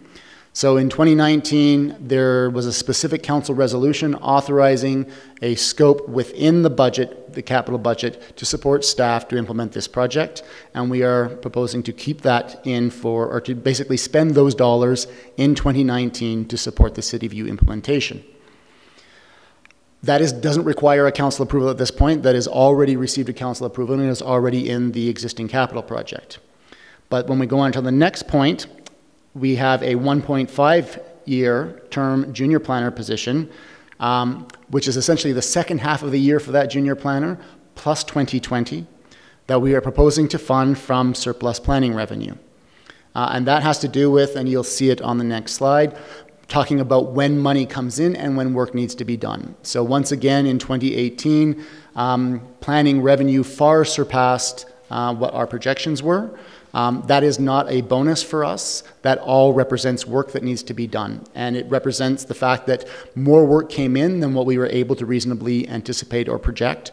That work needs to be done, and it comes with a cost. And the reality is that that work is, for the most part, statutory and is non-discretionary. When we receive an application, we must process it. Further to that, we have a 2-year term position that we are proposing specifically for enforcement activities, again funded from 2018 surplus. So ideally, this is a position that we would have liked to have had as a full-time permanent position.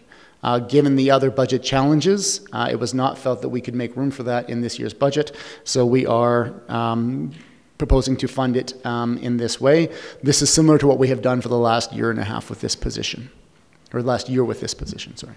So if I could just, I think, simplify, because if you look at the chart on page 49 that's relative to FTEs, essentially what Mike just described, a lot of the ins and outs and where things are being funded from, leaves the planning department with the exact same number of positions they have today plus 1. And the 1 full-time equivalent that's added is that addition, so that the full-time sustainability coordinator, or the half-time sustainability coordinator, can go full-time, and then we can get a full-time planner. So that's really what you'll see as a material change, and we'll have revenue coming into the planning budget from operating reserves based on where you've allocated your surplus in the past. So yes, lots of ins and outs, but total number of new staff in 2019 will be 1. I have a question, and maybe more for Rick, around the accounting. So how do we account for positions that are funded from an anticipated future surplus? It's not from an anticipated future surplus. It is, well, it is in fact, yes, it's 2018, but it is, we have, and we did this previously. I can ask Rick, yeah, Rick, you can answer it. No, come on over. Don't want to steal your thunder. Part of the recommendation in April will be to, the amount that's coming into reserve that we have budgeted, right, is to put it in operating reserve. Right, so is there a temporary step where, while we anticipate it being funded through surplus, it's initially going to be funded through something else, and then that something else is... It's actually a draw from the general operating reserve, that's right. So So the it's actually recommendation will funded- be in April to right. put the money into general operating reserve. Yeah. So it's funded from general operating reserve, Right. expecting that we'll be able to flush the reserve back up. So just in terms of presentation, it would be better if it said that, So, that it's funded from general operating Right. reserve. Technically, within the budget, it is. Yeah. yeah, yes. And so, of which the surplus is the funding source for that. And so that was coming in this slide that you will see, if you can read that in front of you there. So what this is looking at is the actual revenues and expenses in planning for the last 10 years. And as you can see, dating all the way back to 2008, when we talk about surplus planning revenue, we have to be careful what we're talking about. Because as soon as you talk about surplus revenue, planning revenue, bonus says, well, then you should reduce fees. And the short answer is no, we should not. We are not charging too much in planning. You could make an argument that perhaps we should go the other way. So the surplus revenue is really related to how much we project compared to what comes in.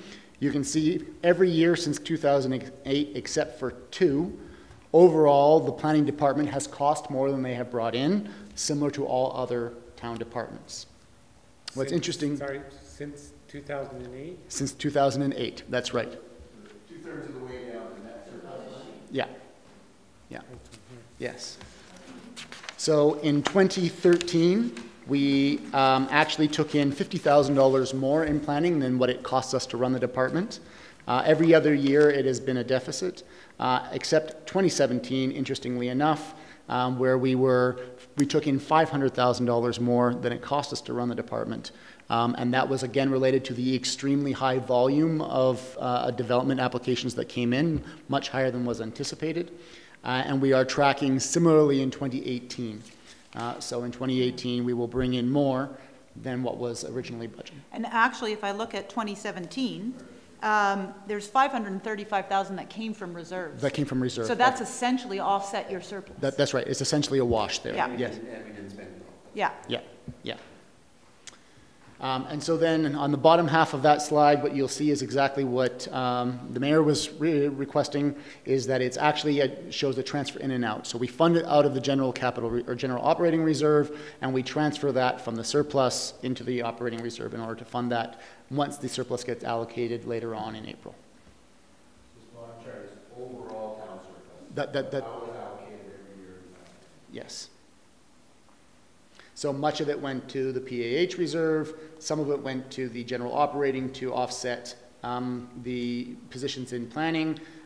Some of it in his previous years went to general capital or tax stabilization, flood mitigation, and asset rehab. That's how you allocated your surplus over previous years. Arguably, council could decide not to do that, in which case it would leave the general operating reserve depleted. That's correct, yes.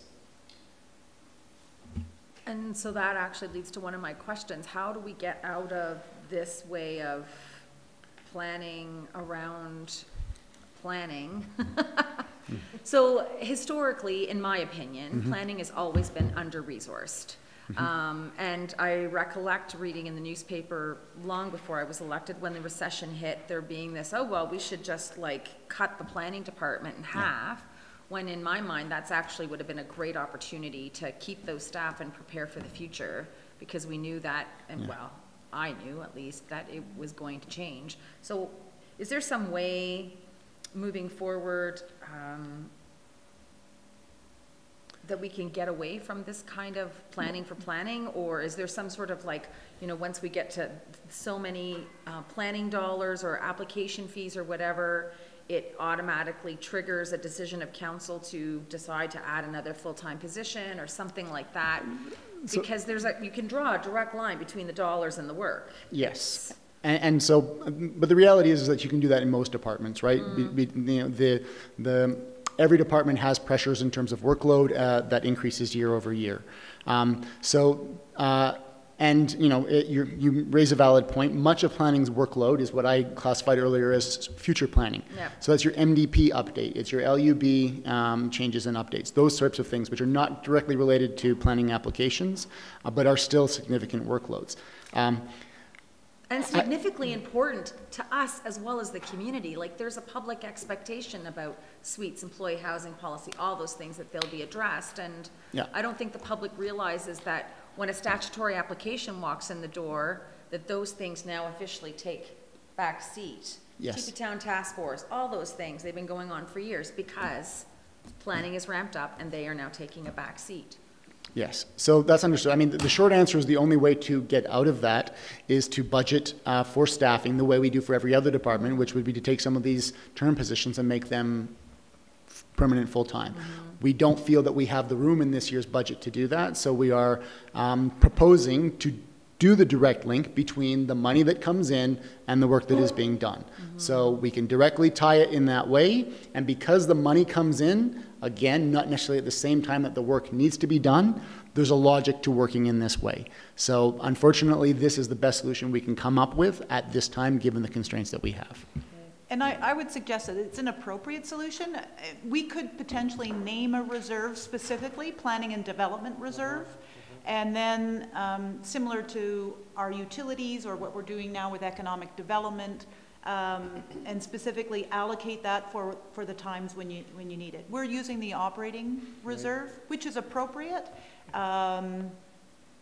Anyway, so I would just like to point that out. One of the other things that is a possibility, and it's similar to term positions, but there are firms that provide planning services, like there are firms that provide engineering services. We could contract out more work, and it's in fact what we're doing with the land use bylaw moving forward. There's a capital project in here to you know, actually bring in contractors to deliver on some of the planning promises. Yeah. I get it. Thank you. Okay, so then when we move quickly to planning priorities, of which, not surprisingly, there are many, and they are directly related to council's priorities. So development applications, they are statutory and non-discretionary. We have timelines for the majority of our work that we must meet per the MGA. We have the Downtown Enhancement Plan update, which is a council priority. We have the CHAP update, which is a council priority. We have future planning applications, and those are sort of the big ASP type things. So TSMV obviously has been well discussed recently, but we are also anticipating potential ASP or ASP amendments from Silvertip and also from Spring Creek. And those are also statutory and non-discretionary. So if we receive an application, we must process them. Then regulatory requirement changes, so the update to the MGA required intermunicipal collaboration frameworks and intermunicipal development plans be completed. So that is work that we will have to do. That will be led by planning and working with the MD and the two IDs that border the town of Canmore.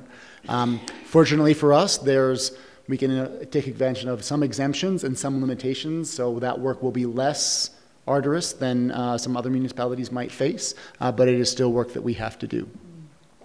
And then there is the discretionary work that council probably does not feel is discretionary, which is updating the LUB, further changes to the MDP and other policy review and renewal, TV Town Task Force, for example.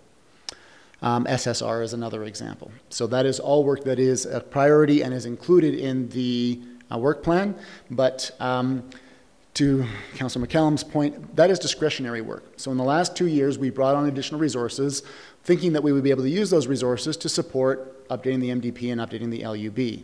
The reality is what happened is that planning got slammed by considerably higher levels of development than had been anticipating, that we could have reasonably anticipated. And so that work has to take priority because it's statutory. We must do it. So we had less time available to dedicate to extremely complex projects like a land use bylaw update. And then implement a new permit tracking system is the last planning priority, and we've already talked about that, and it is in process. So facilities, recreation gets to play in it. We built it and have to maintain it. And as Sally pointed out, EP is now 5.5 years old, and we are starting to see significant numbers of repair and maintenance issues arising with the facility that then need to be incorporated into our annual facilities operating budget.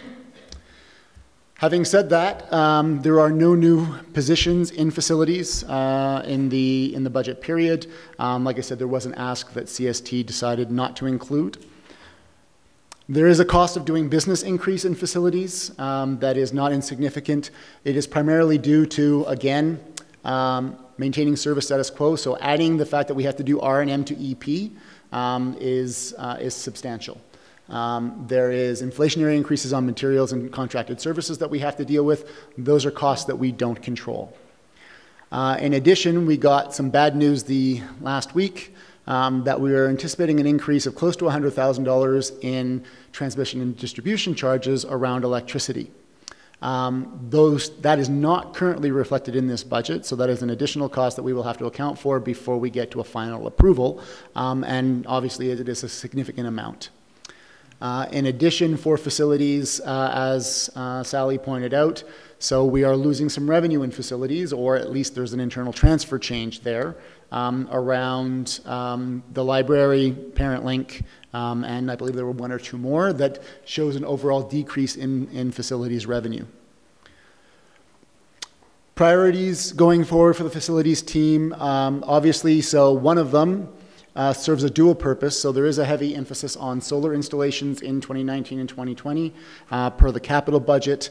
We are doing that for primarily environmental reasons, greenhouse gas reduction, and to demonstrate to the community that we understand the importance of addressing climate change and that we are leading on that. It has the added benefit of acting as a hedge on electricity costs, which are starting to increase unpredictably and substantially, and could do more so as time progresses. Obviously, we have to complete the rec center project, which is a major project currently ongoing, and then in your capital plan, you notice that there is a new fire hall that needs to be designed and then constructed, so that will all be within the facilities department. And then obviously the other priority is ongoing asset management. As Stephen likes to point out, we have, I can't remember how many buildings worth 160 million, of which 62 buildings. Thank you very much. Yes. Channeling my inner Van Campina, she would say that you should be actually investing the depreciation each year into your buildings as asset management. So 2% of 160 million would be a little over 3 million. We are not investing anywhere close to that in our asset management. And so there is a potential deferred liability around future asset management that we'll have to reckon with at some point. Moving on to Public Works. Any questions on facilities? Public Works. So starting with Public Works admin, this works similarly to FCSS, where you have an admin and then various different components managed from there. So there are no new position requests in Public Works admin. However, we are proposing to shift the Sustainability and Wildlife Coordinator from planning to that to Public Works. So that position would then report to the Manager of Public Works, and the reason for that is both a space and capacity issue and natural alignment of the work. So there will be a lot of cooperation with our Parks Department and a lot of cooperation with our Capital Project Manager that is located in Public Works to deliver on a number of these initiatives. And frankly, we want to start to shift some of the management burden workload out of planning to other departments where there is some capacity as well. And this is a natural fit in that case. Cost of doing business, there are inflationary increases only included in the budget here, but they are minor in Public Works admin. And as I indicated, there are two priorities for that group. One is the green space fencing and wildlife report implementation. And then of note is that the Wapiti Municipal Campground, that agreement is set to expire at the end of 2019, and we need to determine what the future of that is, and we need to work with the province on what that looks like. So there will be some work involved in that. Is there any possibility that that's an opportunity to repurpose the campground and address some of what we were talking about earlier, the van life? No. The province has already indicated that they are unlikely to renew the lease on the campground because they have every intention of reusing that land and redeveloping it for their own purposes related to Travel Alberta and the visitor information center that is there. So no, it represents, the only opportunity it represents for us is some potential cooperation and discussion we've had with them around the design of the site and how it could be complementary to some of our flood mitigation initiatives. So in the note on page 54, it suggests future course of action may include extending the agreement for another season, but that's simply that, just one more year as current. That's it. So the plans that Travel Alberta has are not yet final. So we may be able to extend it for another season depending on how soon they plan on moving forward with their initiatives. But again, they have signaled quite clearly that they do not intend to renew the lease long term. Okay. Odds are that they won't do anything for another 12 years there, but. I can't, although I have some experience working with the province and do not doubt the veracity of your statement, I can't speak to that. They have indicated that they do have plans that are in the near future. I think they first indicated that 4 or 5 years ago. Yeah, yes. So this is why we will look at it on a year-to-year or potentially longer renewal basis based on their plans. What we have to bear in mind is that there is a provincial election coming in the spring, and as we all know, that there tends to be a paralysis at the provincial level at least 6 months before an election and potentially longer after as governments sort out what their new priorities might be. So,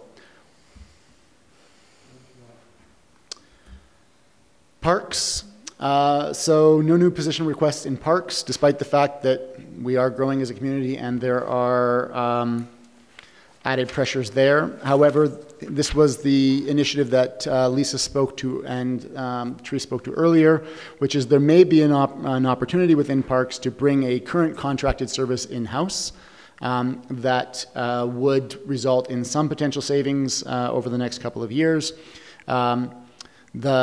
That is not currently allowed within the budget amendments policy to shift from a contracted services to in-house within administration. So as we work forward, finalizing the budget over these next few weeks, we may look at trying to incorporate that as another budget saving measure.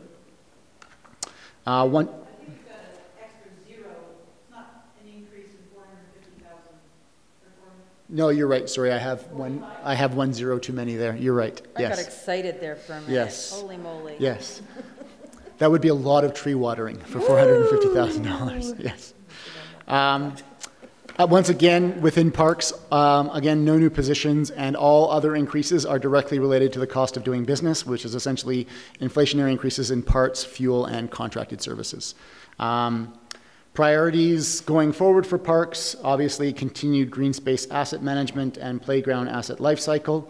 We are reinitiating the Memorial Bench program, but the approach that we have taken to that is, again, cost neutral in that we expect to recover the full cost, the full material costs to run that program from the sale of the benches. However, as Lisa has pointed out, there is still a staff cost involved in doing this work that is not accounted for in that. And then they will be coming forward seeking approval for a tree protection bylaw in 2019. Yes, or is it already December? Yeah. Soon, yes. It's unfortunate that we need a bylaw to protect our trees, but we've had recent incidents where trees on public land have been cut down by private enterprises, and then we're left trying to sort out how to manage compensation and potentially punishment for that. So this is a good initiative. Streets and roads, we do have one part-time position as a new increase in ask in streets and roads. Seasonal, yes, part-time seasonal. And this is essentially related to, again, snow and ice control in the wintertime for existing and some of the new infrastructure that has been built. So the infrastructure is already in place. We need to maintain it. Sidewalks and transit stops, and in particular on weekends to meet the conditions of the snow removal policy. And that, just to remind council, that is to have snow and ice removed within 48 hours after a snowfall event. Interesting here is that included in the capital budget, there is also a small dollar capital project of $40,000 to purchase essentially a specialized piece of equipment to assist on the trails and the pathways. So this is a request that we often get from the community of many of our pathways are difficult to navigate in the winter, especially when we get the freeze thaw. So we are proposing to purchase a piece of equipment that would improve that. You could argue that that is a service enhancement, and so I want to raise that for council's attention so that they are aware of that. It is to maintain the existing pathway infrastructure, at least to some extent as possible, but it is not something we are currently doing in that way. So if we get that piece of equipment in the capital budget, then how extensive, how much of our trail network outside of the downtown core might be addressed? How long is a piece of string? So it depends entirely on the weather conditions of the year, right? So depending on how many heavy snowfall events we get and the other workload priorities within the department, this unfortunately would fall farther down on the priority list, and so we would get to it as available. Like all things snow and ice, you will recall there was a couple of years ago the discussion, we authorized an additional $40,000 for enhanced snow and ice clearing, and I believe that some members of council believe that that meant that at all times we would be removing curb to curb all snow in the downtown core and the priority lanes, for example. The reality is just a budget to allow us to try to manage some of the additional snow, and how we spend that and how much we're actually able to do depends entirely on the seasonal conditions. So we have the equipment and somebody operating it. There'll be a priority, perhaps like the snow plowing, I mean, the road plowing. Yeah. This is priority A, this is priority B, Yes. That's how we would approach Yeah. it? And in fact, as you'll look at our priority list there, a snow event response plan is one of the priorities for the department for 2019. So exactly, when we look at the scale of event like the one we had earlier in November, sorry, how do we, as a corporation, roll out and respond to that type of event? So we need, historically, it hasn't been that well coordinated across departments and how we can mobilize different resources and what is required. So we are looking to prioritize and get that plan in place. Once again, all the other cost increases in streets and roads are inflationary increases in parts, fuel, and contracted services. We would also like to get a street sweeping policy together for you, and we are trying to finalize a fleet right-sizing review that's been ongoing for a very long time. So that is... So you're calling maintenance of gravel trails a service enhancement, right? Sorry? Grooming on paths and trails would be a service enhancement. Right. That's correct. So gravel trails. That's right. Right now we have equipment to do paved trails. That's correct, and yes. we are maintaining a few paved trails around Yes, town. that's right. So when you go and buy a piece of equipment for a gravel trail, and it's very low priority because you have to get to everything else, are you going to come back next year and say, well, now we have to hire somebody to run that piece of equipment because now we've added gravel trails? They already are. So, no, we're not. No. Half-time positions? No, so the half-time position that is currently in there is to manage existing workload, Okay, sorry. right? We have a 4-year plan, and within the 4-year plan, there are no other position asks in streets and roads as it is currently planned. So the short answer is no. What the piece of equipment will allow us to do is, if time allows, effectively, because right now, even if we had time, if we had a light snow year, for example, and they were not busy doing other clearing work, we don't have a piece of equipment that would allow us to do grooming on the gravel trails, because the skid steers don't work, they destroy the surface. Right? So this would allow us to do that work should time permit, but we're not requesting an additional resource to do this work. But if you provide it 1 year and then you drop it off the next year, you're going to hear from the community saying, last year you maintained this trail and now you're not doing it anymore. And, you know, it just becomes sort of a leapfrog type of situation. And that is why I'm highlighting this for council. So if council was of the position that you do not want us to do that, then you can say so. And we will not purchase that piece of equipment, and we will not make any effort to maintain those trails. I just don't know about the spottiness of it. You know, like if you make something, if you do something and then drop it in priority because you can't do it anymore, then either you have to hire more people to do it, or you have to just get a lot of complaints from the community. Which we already receive. So we already receive consistent complaints from the community about the fact that we don't maintain our gravel trails. And you'll never maintain the right gravel trails. Like I said, our departments are the one that people get angry about. Right, yes. Exactly. Yeah, I guess I'm one of those people that thought that the $40,000 was going to keep the windrows cleared on Main Street and downtown for bikes. But I guess I'm also concerned we're bringing on another service that may or may not be addressed depending on workload. And I would prefer to see the first service that we brought on 3 years ago addressed as I thought and other people thought, especially if we're trying to do this mode shift and we're trying to look at complete streets and all that stuff. There's no point in building it if we're not actually going to maintain it for people to use it and do what we want them to do. So the difference there is that the purchase of this piece of equipment is a one-time cost, whereas if you want to increase the budget for the enhanced snow and ice, that is an annual cost. And I'm certainly not going to argue against you doing that, but given the overall budget picture, it's difficult to justify that in light of other organizational priorities. Well, I guess the point I'm trying to make is that if we're buying this piece of equipment and it's dependent on somebody having the spare time or the extra time in their schedule to do that, I would rather actually see them address clearing the windrows than but they trails. can't, because the windrows is done by Volker Steven. That's a contracted service. The town doesn't have the type of equipment that would allow us to do that work. Okay. Right? So it is very separate and distinct.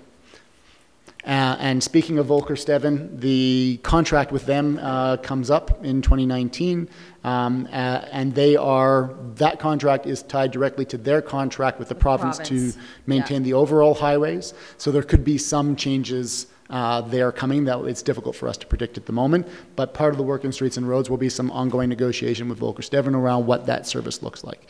But to your point, unfortunately, it's not the same. So we don't have the type of heavy equipment that would allow our Streets and Roads team to do that curb-to-curb work. What our Streets and Roads team does in the wintertime are pathways, accessibility, and priority town facilities. Thank you. Okay. And then Andreas already went through in great deal. Oh, there we go. Already went through in great deal the utility stuff on Tuesday, so I won't spend much time on it, especially because we are now out of time. But I just wanted to point out that it's essentially a similar story in the utilities. Of course, the utilities are utility rate supported, so they're not directly funded from taxes. But as has been pointed out a number of times, any changes there have impacts on the corporate services department and the overall workload management burden at the town. There is a full-time operator included in solid waste services in 2019, and that was to address essentially contamination and growth on the recycling side of things.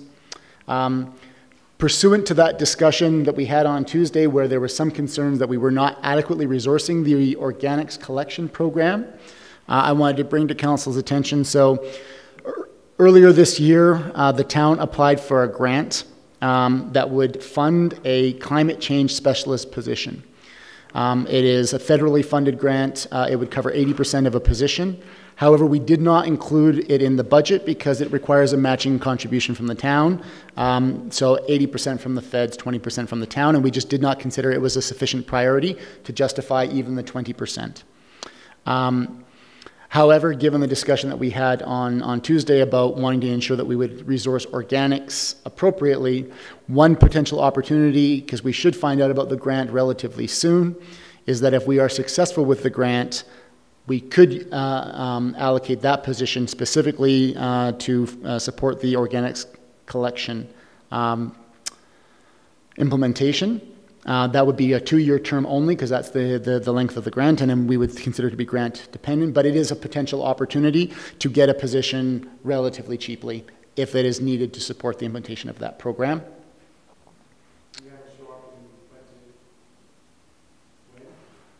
When we either find out about the grant or as we move forward to finalizing the budget.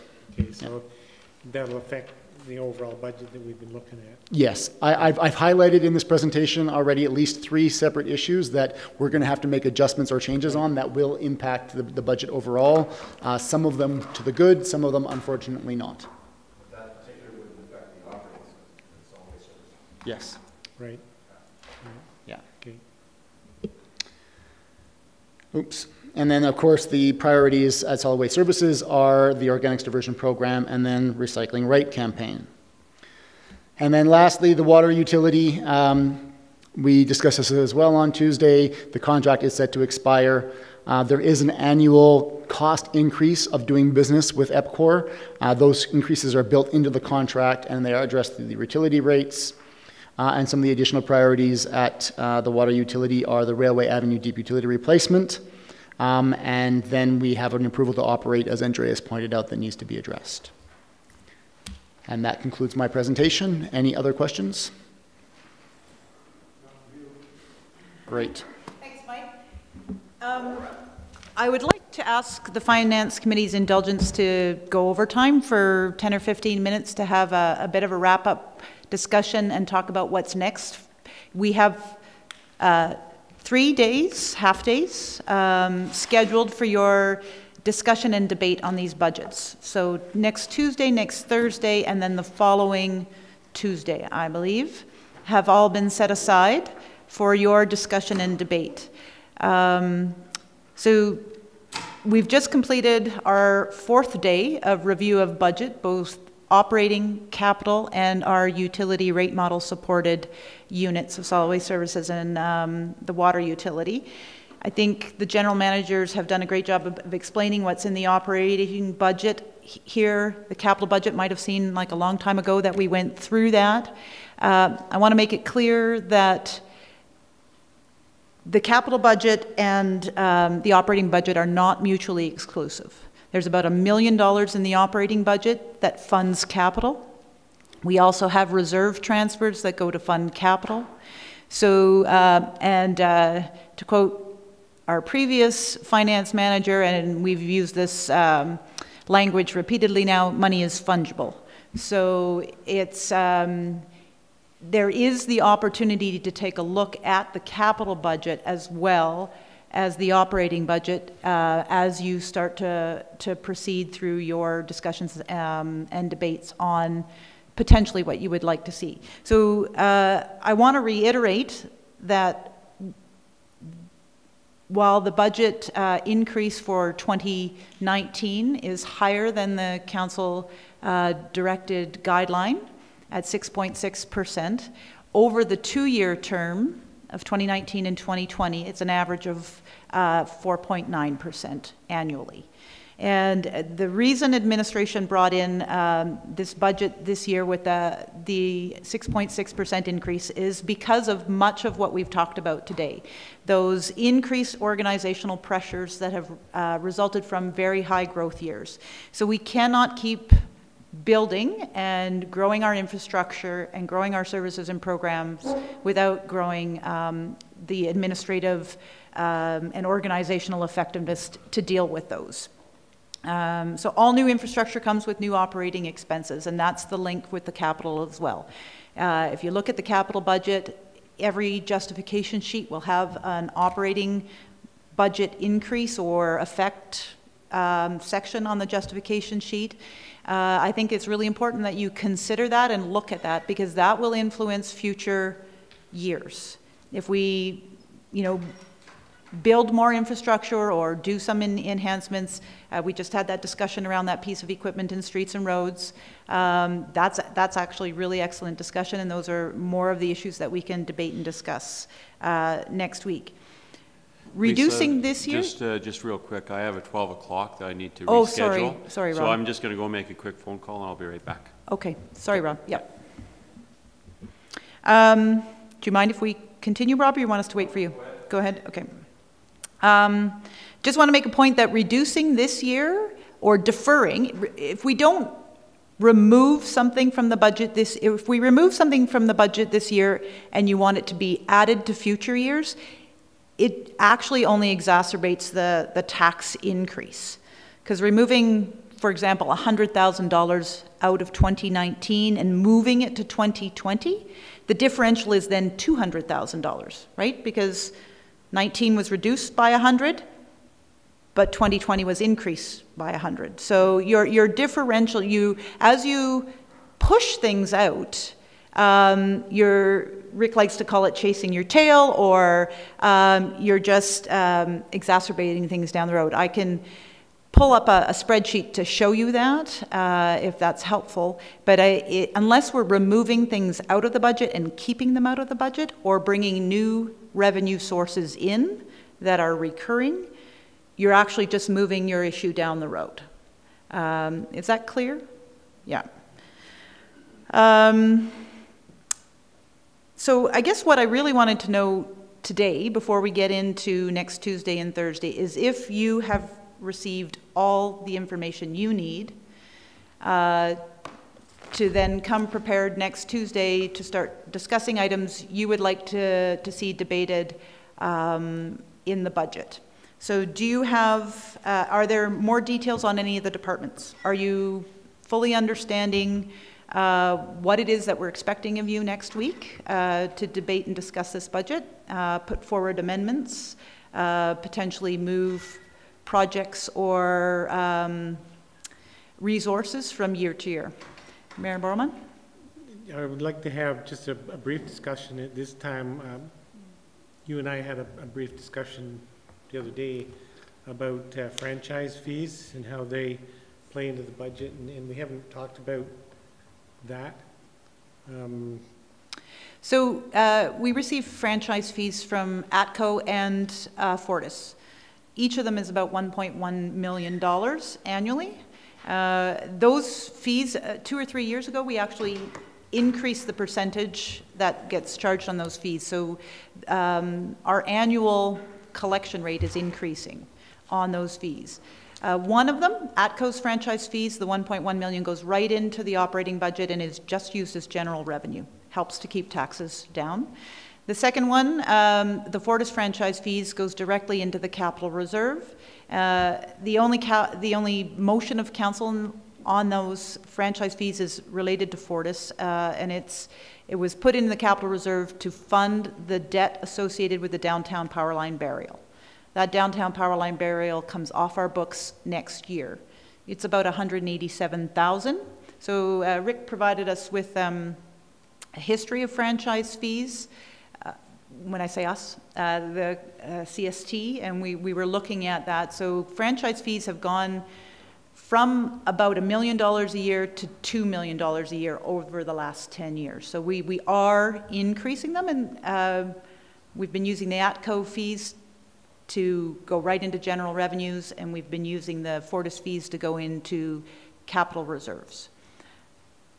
As we developed our capital budget, as Mike explained when he presented it, we looked at what our capital funding envelope was. So we considered those franchise fees, the Fortis franchise fees, as part of the capital funding envelope. So if we want to reallocate a portion or all of Fortis's franchise fees to operating, for example, once the debt comes off, or even prior to the debt coming off, then we would have to reduce our capital spend, because that $1 million per year from Fortis has been allocated to essentially the capital funding envelope, and it is being used annually. So we do have to look at the capital budget then and reduce the capital spend. So what's the effect, direct effect of the having finished paying off the burial, the $187,000 a year, and that last payment happens in 2019. And we've been paying $187,000 a year, or this? We have been paying $187,000 for 10 years, and that we still have one more payment left. And we get $1.1 million in Fortis revenue. We're predicting that in 2019. So that, that is one consideration for revenue, and we haven't had a philosophical discussion with council or a clear direction from council on where you would like to see franchise fees go, especially given the fact that the debt for the downtown power line burial is now coming to an end. Having said that, of course, and not surprising given that the bulk of capital is in my area, I have a bit of a vested interest in the discussion around the envelope. The reality is that we've been allocating those franchise fees to the capital reserve and then using that to fund capital. And that is one of the reasons why we have the reserves at the level that they are and are able to implement our capital funding program. If you reduce that, and I'm not saying that we can't or we shouldn't, but it comes with the consequence of reducing the envelope. And similar to the problems we have in operating is that if we're underinvesting in capital, you're deferring the consequences of growth and not investing in the infrastructure in the way that is potentially required. So I just want to add a caution there that although it can be done, it should be done with serious consideration because the money is fungible. And so if you take the money from the franchise fees out of operating or out of capital, you may have to fund capital another way in order to accomplish the program that is required. But just on that point, so up until this year, this coming year, the contribution to capital from the Fortis fees was, call it 800,000, because 200,000 was going to pay down the Correct. period. So effectively, we've been contributing $800,000 to capital from that fee for the last 10 years or whatever. And this year coming, there'll be $200,000 more or less that's coming in that doesn't have to service that cost. Yeah, and if you actually look at the 10-year average, it's been about $500,000 per year that we've gotten from Fortis, because it started off at around $400,000 in 10 years ago, and then the fees have increased due to growth and due to the fact that we put a percentage increase on it 3 years ago now. Over the 10 years, it's $5.9 million got into asset replacement, general capital, Right. and it Yeah. So despite what we've done in the past, I think what Mike is speaking to is what we've planned for in the 6-year capital plan. So in the 6-year capital plan, we took a look at the funding envelope that was available, and it included $1.1 million in Fortis fees annually coming into that capital reserve, because that was our historical practice. And so we have the ability to reallocate some of those funds to operating, should council choose to do so. But in doing that, you do that knowing that we will then have to reduce the capital spend. We cannot deliver the capital program that's been presented at $1 million less in there, or $300,000 less, or $200,000 less, whatever you might be considering reallocating to operating. But it certainly is a discussion that we can have. That is one revenue source that we have very few revenue sources, right? We have property taxes and we do have fees. Most of our fees are directly related to certain departments, planning department, engineering department, and we've budgeted those fees as best we can. The Fortis franchise fees are the one set of fees that are going in directly into capital. It's also part of the... Come here, Rick. It's also part of the long-term financial strategy that Catherine presented last year and you approved. That was actually a specific strategy in there that those funds be directed, the equivalent of those funds, it's all fungible, fund asset management. Yeah, they're all fungible. That's right. Okay. Yeah, so I think I'd like to go back to my original question of, is there any information, at the break, Mayor Borman, we were talking about your questions around the fire department staffing and what made up that increase. And I think Sally has committed to sort of working through a detail sheet for you, which we can share with all of council. But are there any other things like that council needs more information on, more detail? We've specifically kept the budgets high level. You get, 3 or 4 line items per revenue and an expense category, and that is intentional. Council, as you know, should be set at the priority level and the service delivery level. If there are services or questions on costs, though, we're more than happy to provide those details. Councillor McCallum? So on our first day, I had asked if there could be some, I don't know if maybe analysis is too heavy a word, but some comparison to make sure that if we are killing the census, that we're going to get everything we need out of the long form, the federal long form. And so that would be some information I'd like to know more about. And I just would like to understand more what the impact on service delivery and council sensitivity in general with regards to killing the community satisfaction survey. I think it's been we've had it pretty much every 2 years, and I think it's been an important tool that's helped us in the past, in particular when we were looking at bringing on transit and things like that. And I think that to wait 4 years for the next one.